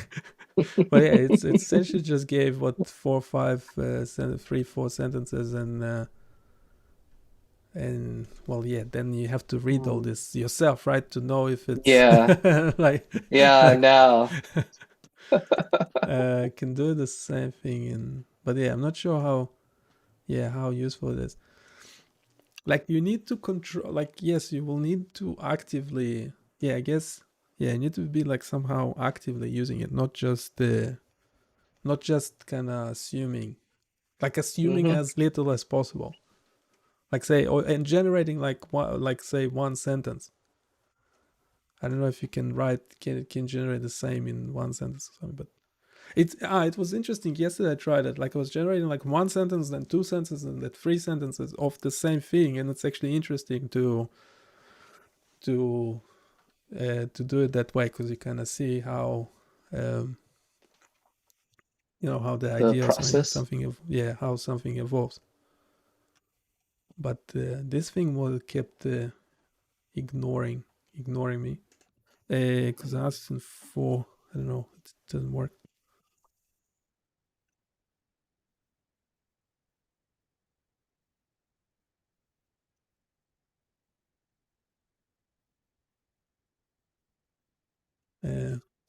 No, I still want to just generate.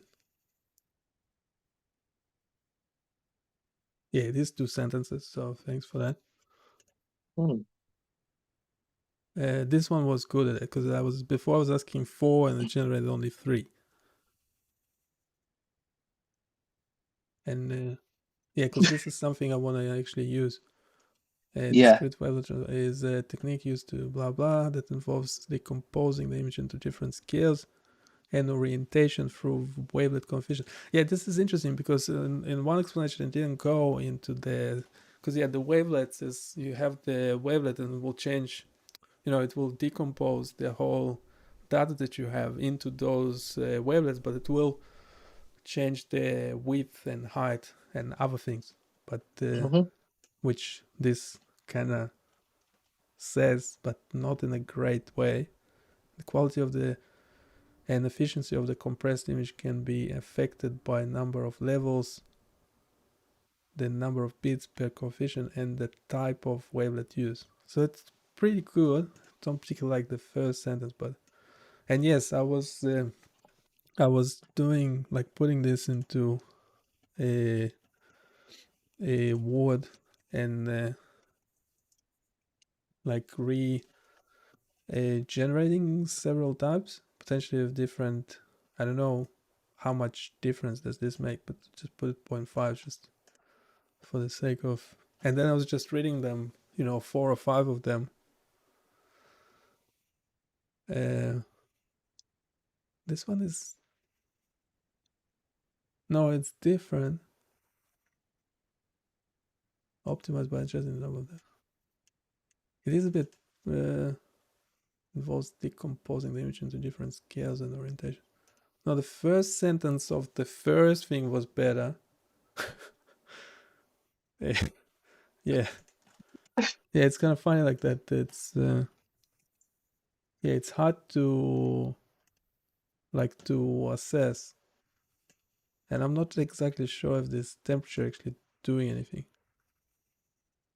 but I can.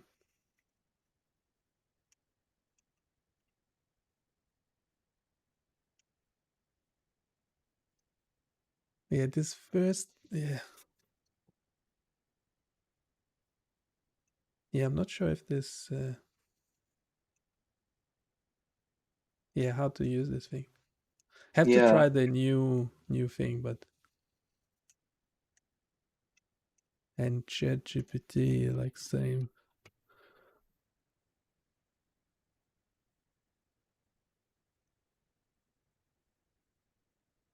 I like it to also do like a more casual. I think one of them might be more casual.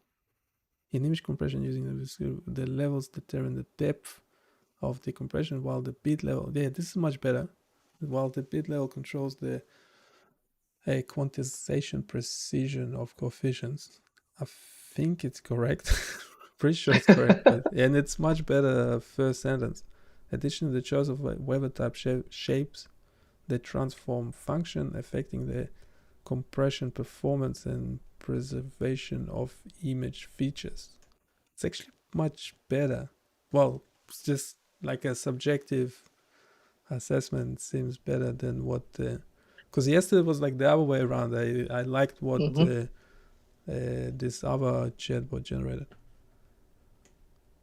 But yeah, I think on the website eventually I'll just write something down the line that it's being used.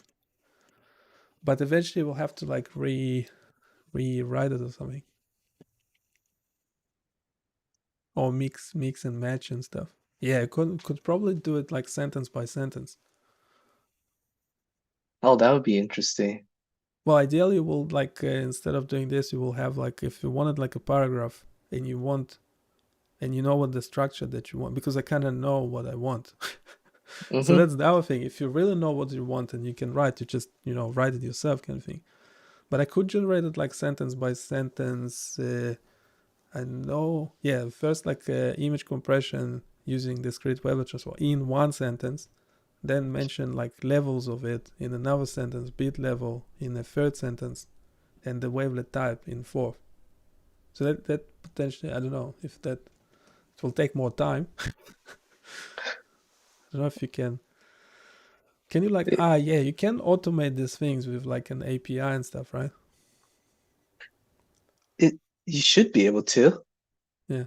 No, I saw there's some tool where you can, how those chatbots where you see on all sorts of corporate websites. Yeah. So those are using now they're providing it as a service, like they're using ChatGPT 4, and they're making one. They're crawling your website and generating responses like specific to your website. I saw a video about it. Oh, that's how they work. Yeah. I was wondering, yeah, because I know Microsoft is making it a thing, and IBM has their own version. No, it is a big thing. I don't know why ChatGPT is like charging, what is it, $40 like of individuals, whatever, because they have those services paying. So they're creating a third party service that using like GPT-4, Mm-hmm. and it's doing exactly that. And they will, like, the company will be paying for it, like per token, per transaction, per Yeah. prompt. So there's a lot of money in that. Yeah. Because the company who generated the third party service will be paying for like API subscription. Mm-hmm. And That that makes won't, sense. yeah, and that won't be just $20-$40 a month. That will be, if it's a big website, like some, and people actually use it, it will be like use based, pay usage kind of thing. It's crazy. Then you'll have somebody there trying to fix the website so people ask less questions because they don't want to be charged as much Oh, for the chatbot. well, right. You could. If I had it, something like that. Well, if my website was like commercial, and you could essentially see what questions like people ask, and then change the website to include it, so you optimize, to pay less for the Mm-hmm. GPT-4, so people find it or just put it in a Q&A session or stuff. Yeah.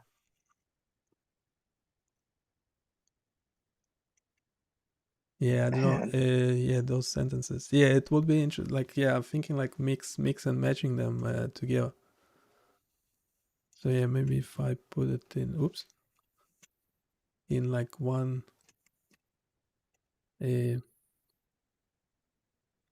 Understanding that paper sign. Yeah, if it could paraphrase it in 2 sentences, that would be. But then, yeah. Uh, Image compression using this But level. Yeah, it won't be able. Yeah, this will be messy, wouldn't it? Yeah, just making a very long sentence. mm-hmm. Yeah, because it's it becomes like a convoluted. No, it's just listing the things. Image compression using the script levels, the levels, bit level. It's not about bit level. It's just asking. It's just because I put it in quotation marks, so it used it like that. Because it should be like number of bits or whatever. And wavelet type are essential parameters that determine the depth of the composition, quantization, precision, and shape of the transform function. Yeah, I think the sentence is like too convoluted. Yeah, I have to break it. Yeah. Break it down.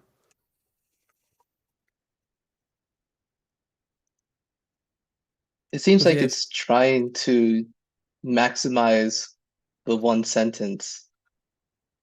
well, the sentence is not much shorter than The the two 2 sentences. sentences. Yeah. Because and I also and I don't know how it's actually treating those quotation marks, because because in this use case I wouldn't actually use a bit level, probably use like number of bits or something. I don't know, because those are actually different things. I was looking at my source code, because Mm-hmm. that's the thing. If I the reason I'm asking for this specific thing is because those things are inputs to the functions that I have. So that's why I'm trying for it to explain these specific things.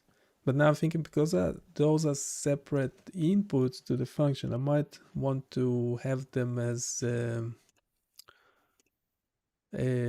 like a separate sentences.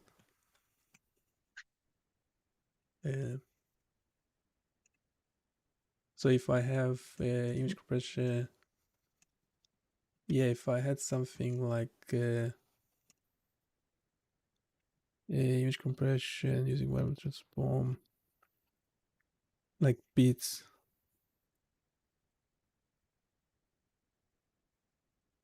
in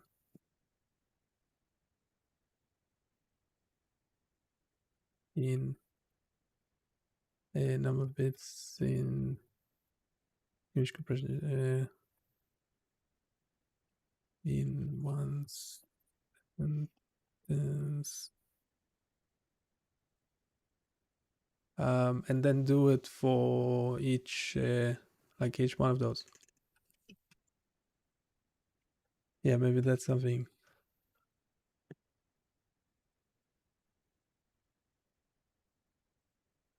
The number of bits image compression using wavelets refers to the level of quantization used to represent the wavelet coefficients, determining the precision and storage requirements for the compressed image. Yeah, it's not bad. This one is probably better because it's shorter. the number of bits used for image compression using wavelet transform refers to the precision of the wavelet coefficients after. Yeah, it's like, it's better in the sense that it's shorter, but it's not clear at all. Mhm. Yeah, have to, I don't know if it's regenerating it a couple of times. No, it's pretty much the same. Yeah. And I still don't know what the temperature does. Yeah, it's still nice to have your, oops. I didn't mean to hit that, but doesn't matter. Yeah, I still don't know what this temperature does. Yeah, this is very different. The number of bits in an image after compression using Weber transform depends on factors such as image size, compression levels. That's a bit That's odd. completely different. No, it is it is different. I don't know if it's because I by mistake cleared all the chat history, which by the way is not saved in this one. Well, I mean, maybe it's saved, but you can see it. Like in ChatGPT, you can actually see all the history. But yeah, and then I'm not sure, how much effect like this temperature. Looks like temperature, but like what does like just by association, like temperature of a sentence. What would that?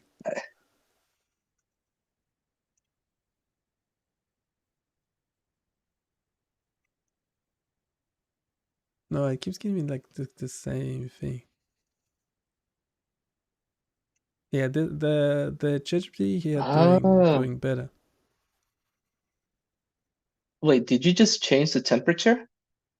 I did the clear history by mistake, and then I changed temperature from 1 to 0.5, whatever that means. But it didn't seem to make much difference. I think temperature is how serious you want the message to be, because the first message was very direct.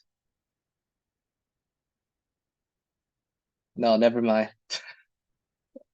Well, that's what it sounds like. Yeah, would be some sort of analogy.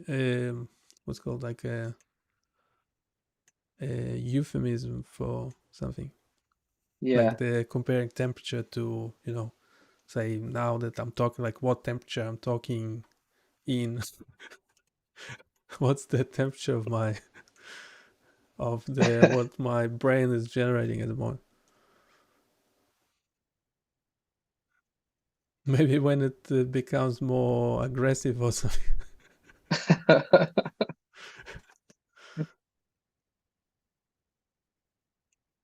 This sentence though doesn't make any sense because it meant to be the other way around.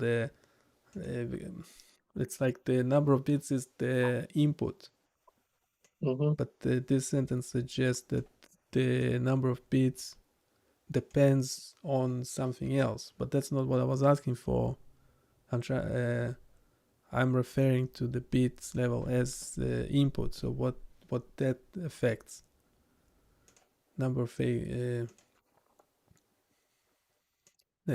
be like effect. Oops.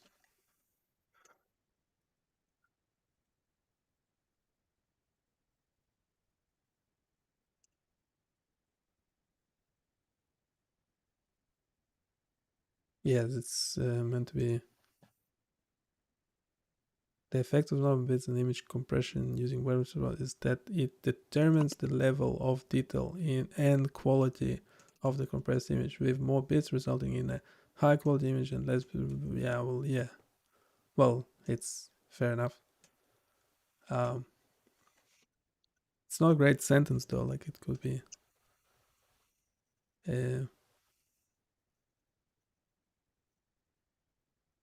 Yeah, this one could be minimized. Obviously, they could just say that it's affecting the quality of the image. Yeah. Yeah, that second part of the sentence there is a bit redundant. But and I wonder if I regenerate this. Yeah, before I found if I yeah, it's same.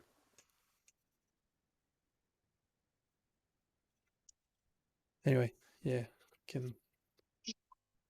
But yes, I did put something on the site already. Because also like well, ideally, yeah, you know how like before, who was it? Bing Chat was saying how great the site is. By the way, did you have any chance to have a look at it? Oh, I had a look at it a little bit, that's good. Yeah, but I should use Bing Chat as endorsement. It was saying how great it is, and how easy to use it is. So it's actually suggesting it can use a website. So then, okay, if it can, which would be, well then, like give me more details, kind of thing. So you can get it to test your code and things like that. Yeah, I don't get like with the Copilot. Would it actually give you a like assessment of the code that you write? I heard there's a beta version. I think it's Copilot X. Right. It will give you what is it called? There's like timing and like memory. It'll actually give Right. you the score of those. Oh, if you have like memory leaks or the execution time and things like that. Yeah. But yeah, those are highly like objective like measures. So yeah, would again, and I don't think those models are good at any objective stuff. That's what I was getting at. So that's why it's a bit odd that it can write code to begin with. It doesn't write good Considering code. it's making up references and things. So how? Well, yeah, I guess. Like, yeah, I don't know. It's kind of doing like what those chatbots are doing. So it crawls yeah, through it's your the same code model. and then just predicts what you want to write in a sense. But it doesn't give you the best way to write it. Right. So it gets Yeah, because I thought it just was trained it's essentially weird. on all the stuff of GitHub. So essentially, it's like programmers putting their stuff there for free. And by the way, a lot of it with attribution license. This stuff as well. It's like attribution license. So anyone can use, reshare, reuse, whatever, do anything you want as long as you like specify the source. So same thing with that code, and that's why I think there will be like lots of legal issues with it, because the code, so they're using open access code on GitHub, and I think for the paid version, now because Microsoft will have access to all your code, right? So Yeah. what for the paid version, would they use then, GitHub repositories that are not in the public domain? Like this one was telling me before, that some of the information I use is essentially proprietary data sets. It's like, okay, yeah. There is how the clients like, because it's not their data. Well, assuming it's not maybe it's data sets that they paid for. That would be a different story. Yeah, but then if it it's just gets data weird. sets that are hosted on Azure or something, well then the clients would not be happy about it. Yeah, Same. there's I would not a be happy about like if my code is on GitHub and it's MIT license like attribution required. Well, then when the Copilot is generating code, it's not giving attribution to the original creator or original source. hmm But yeah, yeah, similar to art. And there was a Samsung, they had their programmers use the ChatGPT plugin to write proprietary code for their computer chips. right. So they were basically sending their proprietary code to Microsoft. Well, well, yeah. And If you have a GitHub account, which GitHub is also owned by Microsoft, and yeah, ChatGPT is owned by Microsoft, then they will have your open repository, like public repositories on GitHub, but then you will have a lot of private, non-public repositories. So, hmm yeah. So because they were using the extension, their source code went directly to Microsoft servers. So they right, essentially gave Microsoft their source code for their computer chips. right. Well, yeah. It's Essentially, if I'm using now whatever service, and all of a sudden there's a chatbot on it, like crawling the data, then yeah, this data is being compromised. It's essentially anything hmm on Windows now potentially being compromised. hmm That's why I figured when I do something, I just put it in a public domain already. I thought the other day, like me developing the website, like in in live streaming videos, will actually. I suspect a lot of people will start doing the same because it's essentially the only way you could prove that it wasn't automatically generated by like a copilot or something. hmm Because you actually see the process. Yeah. Yeah, I think a lot of people will start doing the same thing because you will need proof. It's like, so when we work in the lab, engineers or scientists, you have a lab book essentially proving hmm how, in terms of IP and stuff. Yeah, the future lawsuits against all sorts of companies that use yeah, that Microsoft now will acquire someone and they will generate a new service which is like same as what I'm doing as a commercial entity. Then yeah, we'll need proof that that I essentially made it first, that I came to Yeah. the certain idea or certain product was developed like independently. Because essentially now hmm if people like using ChatGPT, like using Copilot essentially Microsoft will be able to claim any product. They will say that any product, when they go to court, there will be company who generating something, like a new app or software or whatever. And then the ChatGPT will come and say, oh no, we actually own rights to it. Microsoft will, because whoever developed it used ChatGPT. So it could hmm go, both ways. Yeah. So I know IBM is making sure a lot of their programmers Do not not use use it. ChatGPT or yeah, Copilot, things like that. Because essentially, if it's used by competitors and stuff, they're essentially making their job like easier, or hmm yes, potentially leaking information like through it. Yeah, again, this text that has been generated, whatever, if I asked it for an idea for like a new app or something, and it's actually generated it, it could potentially be something that Microsoft is currently working on, and they really didn't want someone else to to do the same or something. So yeah. Oh yeah, that's true. Maybe you could get ChatGPT to leak Microsoft secrets, Well, right. Like I asking. mean, no, I mean, yeah, because that's the main use Uh, for it. Is like if I'm stuck, like no ideas, whatever, and then I say I don't know what I have a lot of things in the pipeline for this, but say I don't know what next tool I should be developing or something. So I'm asking ChatGPT or something, and yeah, potentially it will give me some really really great idea. Yeah, I right. see. I see. I had an Argue bot here like from forever, ages ago, and yeah, this face. Can you tell if Yeah, I saw this one.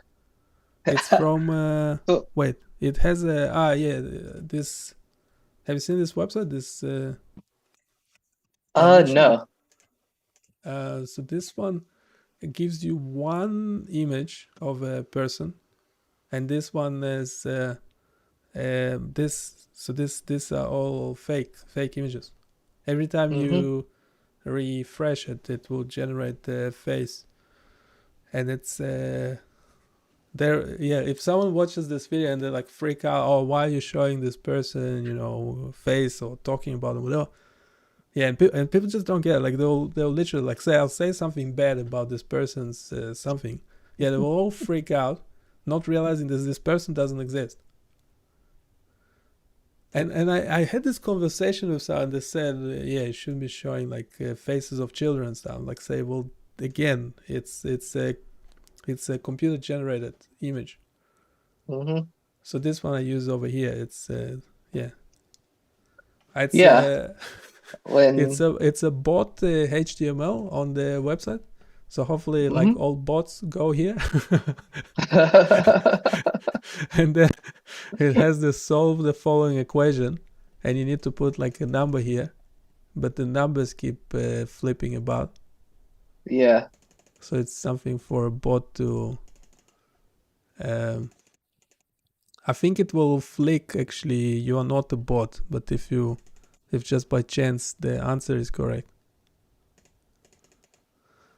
It's gonna be hard to make it correct. And this one, it's is this photo of a real person? And there's a hint, this is not a photo of a real person, because obviously bots don't read. They don't really read Mm-hmm. the website, right? So Yeah. it was generated by this. It's what scan stands for. This It's should that have. it's the thing that generates, I guess, images until it can't tell the difference between. I don't remember Yeah. what the abbreviation stands for though. So there's this other website. If it's I forget the name. If this person is this real or not? So it gives you two images of like actually in that case. Um, this person does not exist, and then there is another website called.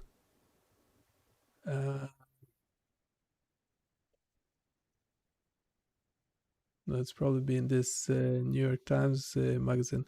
I forgot the name. That's the GAN at work. You can actually scroll through this. Yeah, so this is how they were like actually Oh, generated. Yeah, it's nice. You can scroll back and forth. I'm controlling it to a degree. And it's yeah, some of them. crazy. So you see the glasses there. Mm-hmm. So this, yeah. So you see what happens to the glasses. Yeah. So It's yes, like, some of them, if they have glasses or earrings or background, you notice like the background there's somebody's arm over there. But in some of them, like it's it's actually super weird. So yeah, most of the time by the looking at the background. Yeah, this one. I can actually control it through here.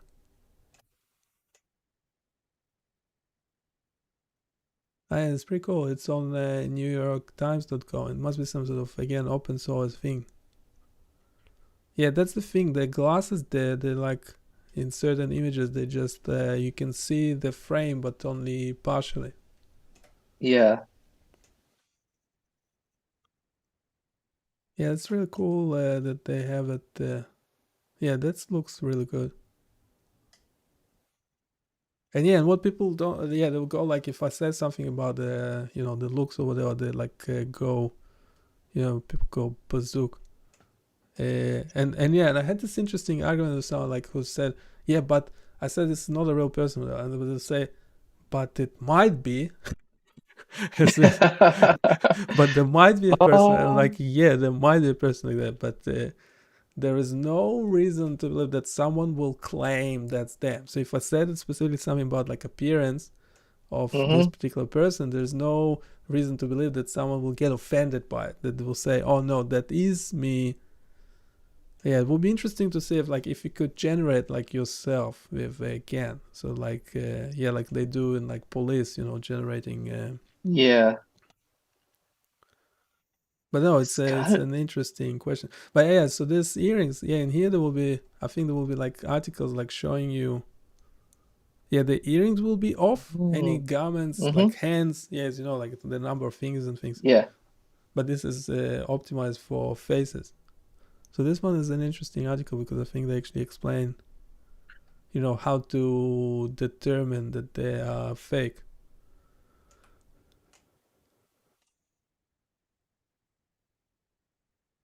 Yeah, I've seen there's a lot of people use them in the LinkedIn profiles and the like.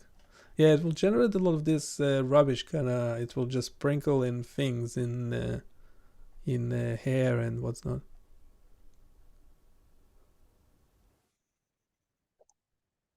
It's But crazy. it's getting better. So there is a website that I was like searching just for the link of it. So one will just show you all this fake GAN generated images. So now one will have two side by side, a real person and not, and you need to actually guess which one is which. And yeah, and surprisingly, like after a while, I became like really really good at it. Yeah, because you notice all sorts of weird things, especially around like backgrounds. If there is yeah, you see Mm-hmm. like the shirt here as well. It's Yeah. something weird. Yeah. Yeah, so a lot of this like edges, backgrounds, any garments. Yeah, it's really easy to tell. Yeah, I was getting personally. I don't know. I should have like scored myself aside. There's no running score or anything, but I feel like I was scoring like 90% or so. But yeah, but this model's like become better. So this was like a year ago. So I don't know if I'll be able to do the same now. Mm-hmm. But yeah, this one you can. Yeah, after looking at a lot of them, you can tell. And yeah, I think this article just explains. Yeah, this one's pretty good. Yeah, you see a lot, like, is this a real one? Yeah, it's Yeah, to me this looks, I would yeah, assume this one this is a real actually. person. You see a lot of like what if you look like at the skin where you have like the edges. Yeah, this one looks much better. I can actually tell. Yeah, normally you have something funny in the hair. Uh, yeah, this one's pretty good. Yeah, yeah. No, they selected this one out of like thousands or so, so it looks much. But what did they say? But the result, deep Just keep it. indentation in the ear. Ah, What? yeah, cause now you can see it. Yeah, cause you know how yeah now it's kind But of the angle of the face. Ah, okay. yeah, cause it's generating like pixel by pixel. It's generating like the ears and everything like from scratch. So there's all Mm-hmm. sorts of symmetry problems and things. I wonder about the eyebrows, if that's. But it's real good. They must have selected like the best ones to show.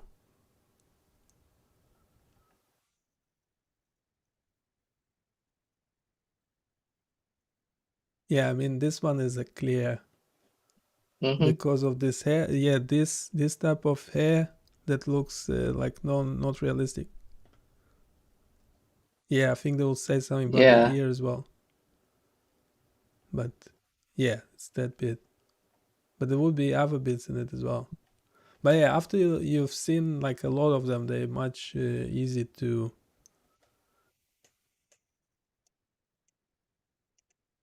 Was it blurry? Blurry background. Ah, the blurry background skill. But sometimes you have a blurry background in an image. Mm-hmm. Most of the time, they will have something wrong with the shirt and things like that, like garments and things, like glasses and things. These glasses are actually pretty good.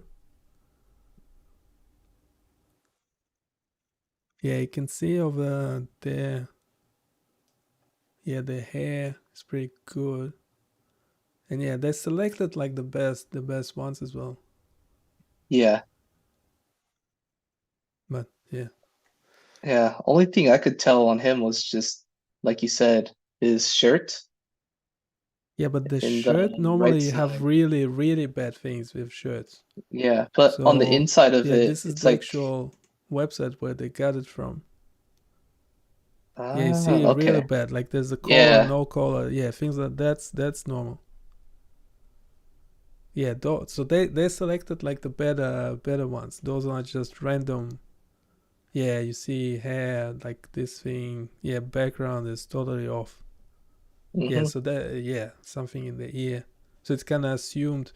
Yeah, you could have, with that scroller thing, you could assume, oh, hearing no hearing, no ear. So in the actual GAN thing, you can take like each part and regenerate it. Mm-hmm. Like in the Oh, beginning of the article, yeah, generating everything like yeah. from scratch, like based on, like, yeah, you can take each part and regenerate, like you do with the language model. Like you can take Mm-hmm. a certain sentence and then regenerate it Yeah. multiple times until it's yeah.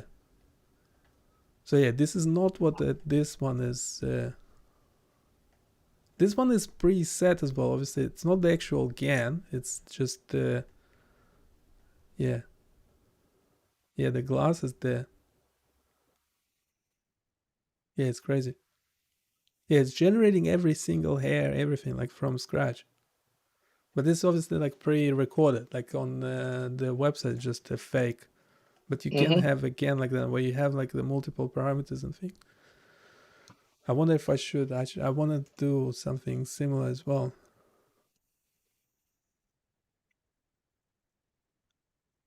But actually, where you have parameters, or where you can take like a certain. Yeah, this is the Feature. same image. This is the same. Yeah, it's crazy. Yeah, and then you could, if say there is a beat that you don't like, you can redo it. Yeah. That's really cool. This article is from 2020. Yeah, Oh, this yeah, model will yeah. be much better by now. Mm-hmm. Yeah, it's pretty cool. Yeah, Yeah, I haven't earrings, like looked at, that's what it does to earrings. Like you see, yeah, it just, yeah, it's really yeah. struggling with earrings. Um, yeah, like they will either be on one side, not the other, or things like that. And glasses.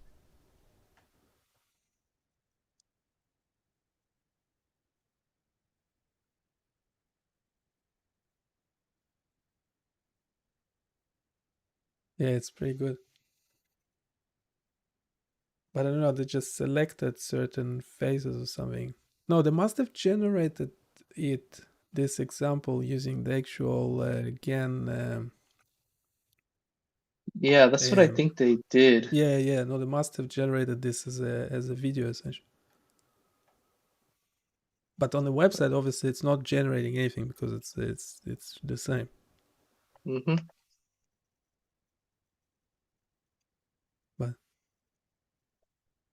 but yeah, people will use them on their LinkedIn profiles. well, well, use them like, Uh, yeah. Obviously, it sound like that. Like just looking at the glasses. I don't know what that is, because it just goes away, right? It's some sort of, as mm-hmm. if it's the reflection, as if it's doing like a fake.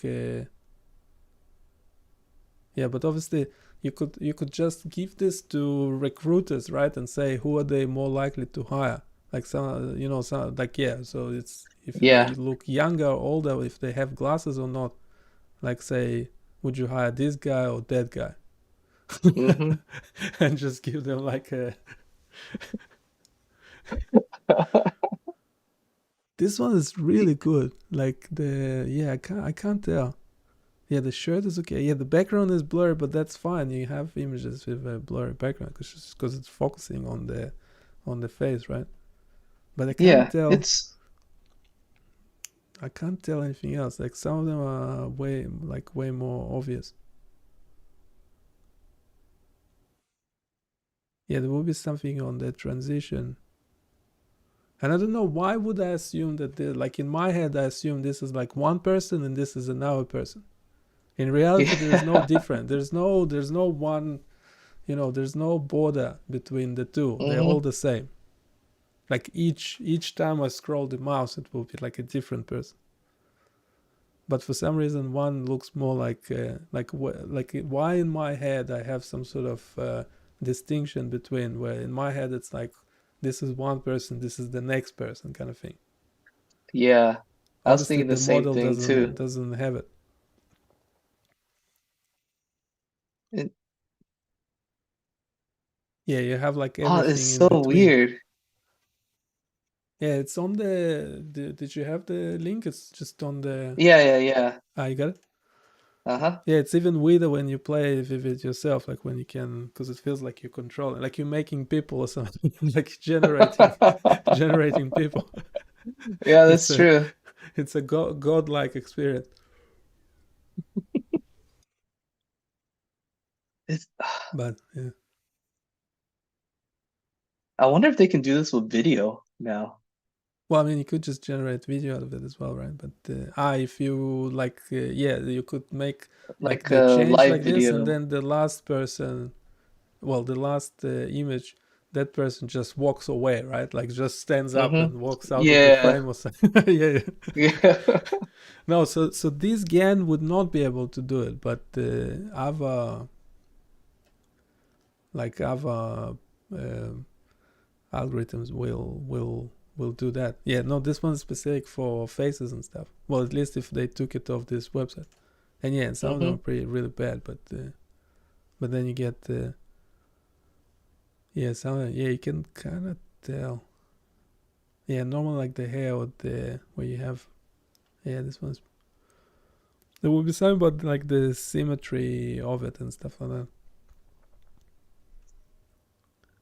Yeah, there will be like then another bot that will try to determine is this fake or not.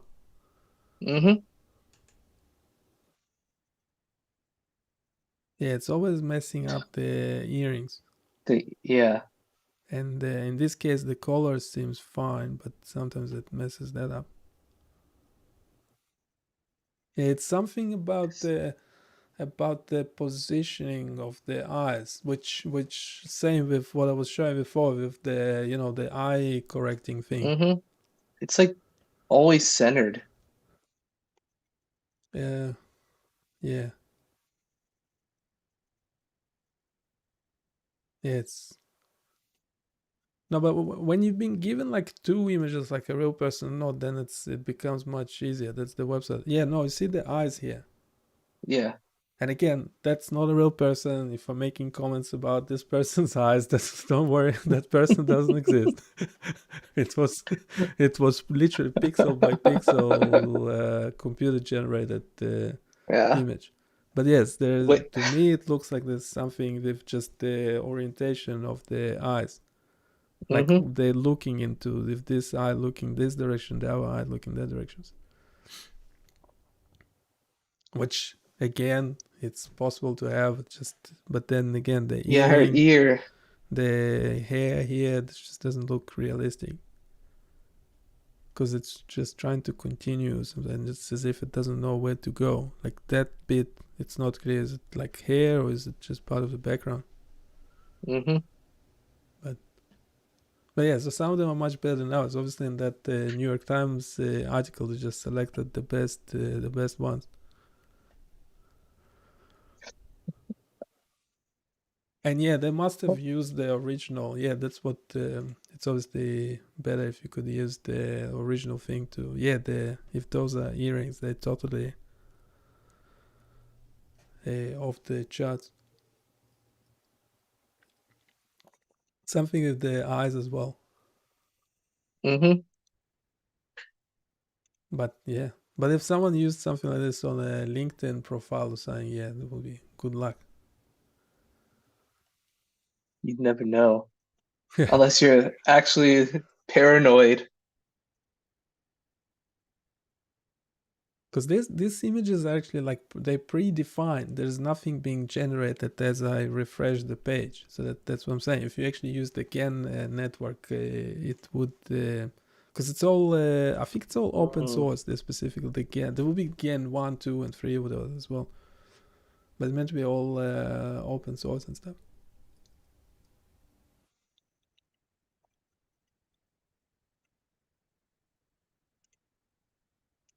Yeah, so if you on this page, if you select is this photo of a real person, you say no, then I say, are you, like, I'm not sure. It's not clear, is it? Well, I don't think a Yeah. person would actually click it. That the real person will never click it. Yeah, Well, yeah, maybe. real people click all sorts of weird things. I actually Yeah, do. it's true. So I do say that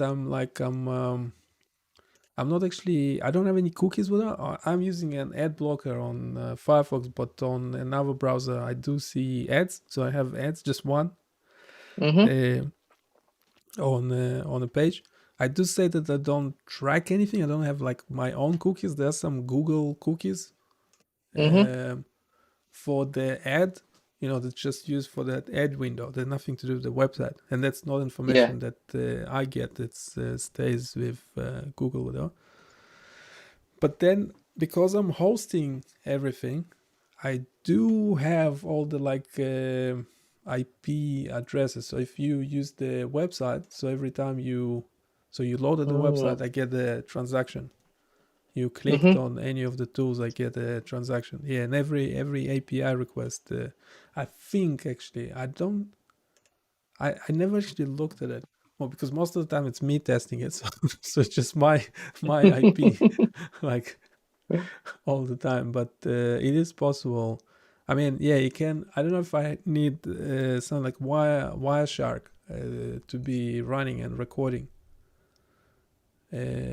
It's one of those packet traces, packet recording tools. Yeah.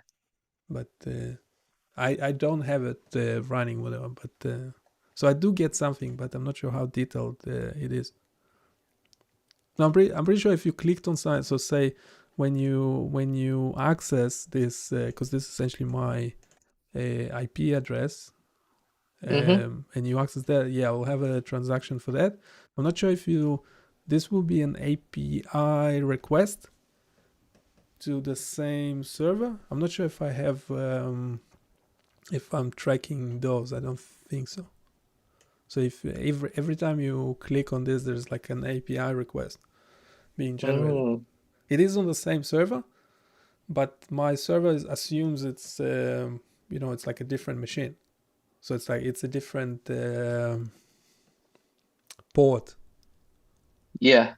So it's as if each port is like, it's as if those are all different different devices, like a security thing. So when one port talking to another port, it's as if you had like two hardware pieces like communicating to each other. And now I can Mm-hmm. hear my CPU going when I use it, or GPU. I'm not sure. Should be able by Oh, now to distinguish by sound. When I use the website, it's using my GPU. I'm sure. If say you use the website, it will be using mostly my CPU. that's what I was wondering. No, Because I'm what's on a going? MacBook, so I can't hear it. You can't hear it through the thing, through the. Uh, It's not I coming can't hear through my the mic. MacBook. Ah, Oh, I can hear that, but like I can't hear my MacBook like spin up or anything. no. The servers on Yeah. my end. Ah, Yeah, you yeah, mean? yeah. Well, I right. wasn't So sure if if you my had a computer G. was doing anything. Ah, right. Are you on Mac? Does it have a GPU or something, or like a built-in on the motherboard? Does it have something? Y- Yeah, it does, but And does it have a fan, or it's no, it does liquid? not have a fan. Ah, right. Well, then, yeah. Well, you could check it in your performance thing or something, right? That's true. Where's the option of um, you can keep it on top?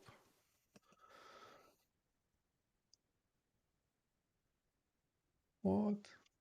Ah, it is on top. Yeah, so if I did this, my GPU will go. Well, it's already 56%, 58%. Ah, yeah, it's going 64. Wait, is it using my GPU? It should be. No, the GPU is used for the live stream. Yeah, the OBS is using 60% of my GPU Mm, because it's doing all this streaming. It's recording. I'm recording to my machine as well because the YouTube editor, the video editor in YouTube is just, yeah, it's useless. That's why I originally was editing the live streams. So say when I mhm. go grab a coffee or something, I just I just leave it running. Uh, well, sometimes someone is watching as well. Uh, Yeah. A lot of but people do the same thing. yeah, so I'll just leave it, and then sometimes if I have time, I try to then go to the stream on YouTube and just remove that section whatever. But the editor is just hopeless. Like it's really bad. Yeah, it Anyway, is. I when I record, say the videos I uploaded from 2 days ago when we chatted, like the two Mm-hmm. videos. Like yeah, I used the what's called the proper editor. It's still free, but the DaVinci Resolve. Ah, Da Vinci. Yeah, and that one I can do like properly edit stuff in. But Mm-hmm. this tool is actually heavier. I have one tool that is heavier than others. Yeah, this one with the spectrogram. So the spectrogram is quite heavy because yeah. So I'm sure now if I where is it performance? Yeah, GPU sitting at 60, 64. Yeah, put it on this side. Yeah, this spectrogram is 64. No, it's still 64. That's weird.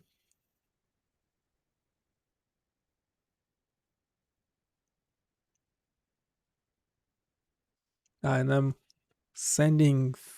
Yeah, I had this. Yeah, that's again for mostly streaming, receiving. Yeah, any internet connections that, regardless of like how expensive they are, Mm-hmm. they all limit you on upload.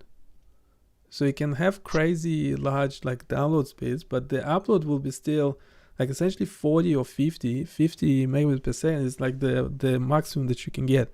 Regardless of, you can be paying $70, you can be paying like $700. They all seem to be limiting your upload. Yeah, I don't know why it is like that here. Yeah, it's weird. In Korea, it's just minimum. If you just pay the minimum, you always get 100 up and 100 down. Right. Yeah, it's weird. I don't know why does it if I'm paying for, I don't know, currently I have I think 100 the megabits per second download, but it's still Mm-hmm. limiting me at 50 upload. But I'm pretty sure if I had those open multiple times, it will start.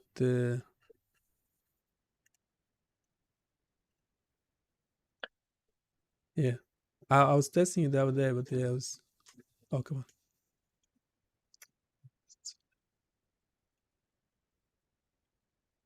Yeah, because this window, this will be 16 channels in that thing, but this will Mm-hmm. be essentially 256 channels because it's like each line there is a. So if I play, it goes, but still, it should be using my. No, I was just trying to figure out if it's using my CPU or GPU, and it should be using my.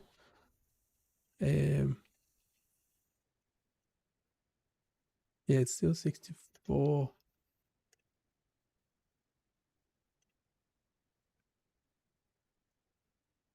Yeah, can anyway. It's weird because now it's maybe it's switched because the GPU is being used by something else. It's It's yeah, it's using my CPU. when I mess around you with it. doing what? When doing what? Uh, When on the using the web? website. Ah, Yeah, when using the website. right. I can hear. No, my CPU is going up, which is weird.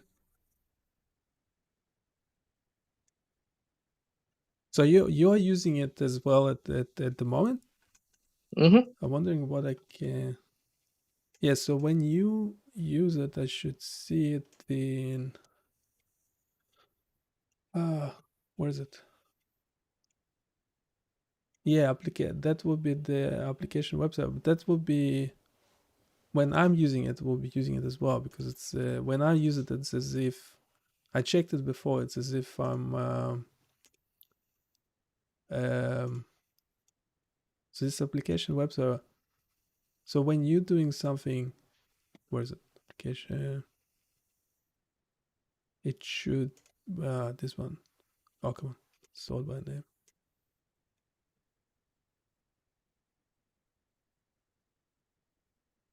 It's in background. Yeah, this application web server memory GPU. It's not doing anything. Are you doing anything at the moment on it? Like if you just play. Yeah, Yeah. now I see it. So I'm Oh, you see uploading. it? Yeah, it's uploading 5-6 megabit per second, and now went to 2 or 3. I don't know what are you? Yeah, What are you playing? One of those tools? I'm I using wanted to the coherence, coherence. but yeah, when I switch to Teams, that's when it goes down. The upload drops. My But upload. like, yeah, if I start Yeah, playing with it now, maybe you'll start seeing it. yeah. It's now 6, 5.7, 6, 5, Yeah. 6, and when you, so it's I doing just something. stopped. So it went 6, 6, still 6, going 3, 0. No, so so when you're using my website, you're using my electricity. Yeah, it's like, So yeah, now it's 3, 6, 6, 6, yeah, 5, mhm. 6, 1, 0. It's 6 again. I don't know what you were doing. And 0 again. Oh, I think when I just go on the website, it just starts Yeah, the uploading. website should. The different browsers are funny. It should like time out after Mm-hmm. a certain period of time. So, but yes, if you had it as a tab open, then it's essentially. Well, now it's not using anything. I wonder if you Yeah. played something. Yeah, now it's 0.1, but it's not 0. But if you play it, like in the now tool, you have like the play function, then it start using data like continuously. So I was just wondering if you forget to turn it off or something, just left it on and not actually using it. I thought getting rid of those play buttons, but and just have them for like later, like next year, so I'm having as a subscriber option or something. Yeah. But at the moment, it's all up there. But I'm just saying. Mm-hmm. Yeah, it's like that proof of work, like with crypto when you're using electricity for nothing. So it's a bit Yeah. like that. Yeah, that's true. So now I would have your IP address if that's, I don't know, I Mm-hmm. need to make a full disclaimer saying. I mean, obviously, I think you would, like any website you go to, right? You know that Yep. So unless you have a VPN, then I'll have the VPN's IP address. Mm-hmm. So So now you know I'm real. I'm with not your a VPN. bot. Apparently, the best I've read something about, like, the best way to determine someone is real. It's crazy, but it's like how do I know I'm not a robot? Like, how do you know I'm not a robot? Well, right now I feel like I can only go by trust. Right. No, but what would confirm it for you? Say you was some sort of institution, like a bank or something. I'm opening an account and like I'm trying to determine I'm a real person, like me Mm-hmm. having an some sort of document or address or or you actually need to Address, poke documentation. me in the flesh, or but Oh, that's apparently. true. But apparently, the best way, like one of the ways, is like that's what TikTok guys were talking about, the payment for it. They were talking about that, like essentially the best way to prove you're not a robot is to pay like a 1 cent, Mm, because assumingly robots will not yet have a credit card. I don't know about that. No, I mean, even if I can have a robot using my credit card, but the credit card, Hmm. there's still like the assumption here is that the credit card would not be issued to a robot. So you can still have a robot using a person's credit card, but the assumption is that the banks are so good that they're essentially the ones who could determine if you are a robot or not. So essentially, it will take me too long to determine if you are a robot or not. Unless you transferred like 1 cent to my account, then essentially it's like the easiest, it's the cost benefit analysis. So I don't have to travel Yeah. anywhere. I don't have to, actually meet you in person, whatever. But I know you are, Hmm. because I trust that the bank who issued you the credit card like check that you are not a robot, kind of thing. So that's what I'm talking about. So it's not like the ultimate Yeah. test, but it's like a test, and it's like the most efficient for me. Yeah, definitely is. Because I know hackers who use bots, they use stolen credit card numbers to sign up for hundreds of accounts, and that's how they Yeah. do their botting, which is a Right, whole but nother. well, right. So that's what they were talking about. That Twitter is generating like a transaction. So essentially, like how you have the blue mark, the blue Hmm. thing next to your name or something, that Yeah, used to be like if you were like a public figure or something, and now like apparently can buy you it. just buy So it. essentially, the idea is the fact that you bought it. So essentially, if you want to prevent the idea is that if you wanted to prevent, um, um, all sorts of illegitimate activities. Yeah. So say if your transaction, the fact that it's a stolen. So you're saying it's a stolen credit card. So it was stolen from a person. So essentially, Hmm. the assumption here is that that person will find out, and the credit card will get canceled, and then you will know that credit card is like, because it's not valid anymore, then you can't. But essentially, when I'm doing something on my phone and Google, the Google Pay is charging me like $0 whatever. I think they're actually charging you like a 1 cent and then Yep. giving it back to you. Yeah. So that's actually like an ultimate test for them, that I exist.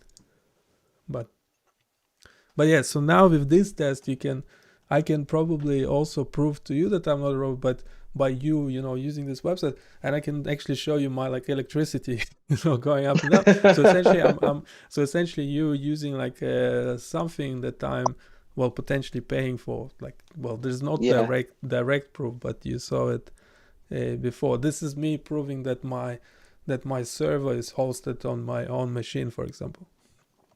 Hmm. Yeah, if that's It's nothing really to do with interesting.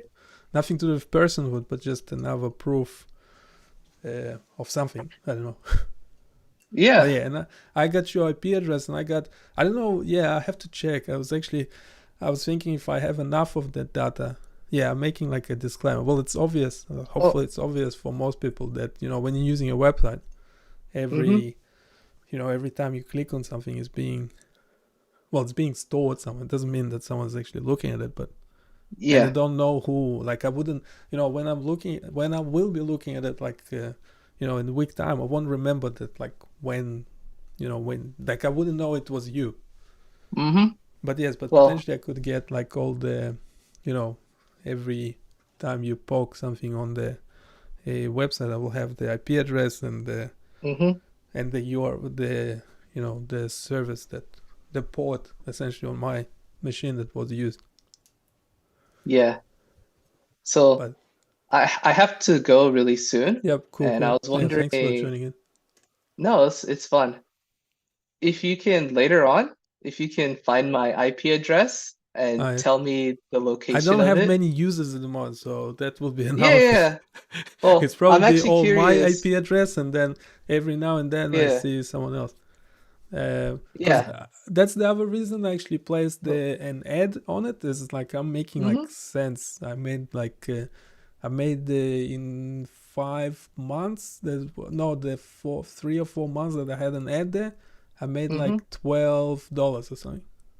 Oh, So you do that's get Google. The Google thing tells me that there's about 700, 800 or so like impressions mm-hmm. of the ad per month. I don't know though if so. Yeah, when I show my website, I normally like on the I just use Firefox and there's an ad blocker. Mm-hmm. You can actually see how the ad blocker works. But yeah, Yeah. but interesting enough, because the Google thing knows that I'm on, uh, using it from my own server. So if I access it from, yeah, that's the ad. Mm.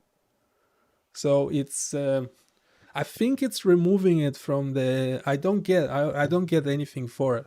Like when I see it myself. If you saw that and you didn't have an ad blocker, it would, well, potentially. Yeah, we're talking like, yeah, again, we're talking about this 0.000, like, Yeah. yeah, yeah. Uh, well, I'm curious.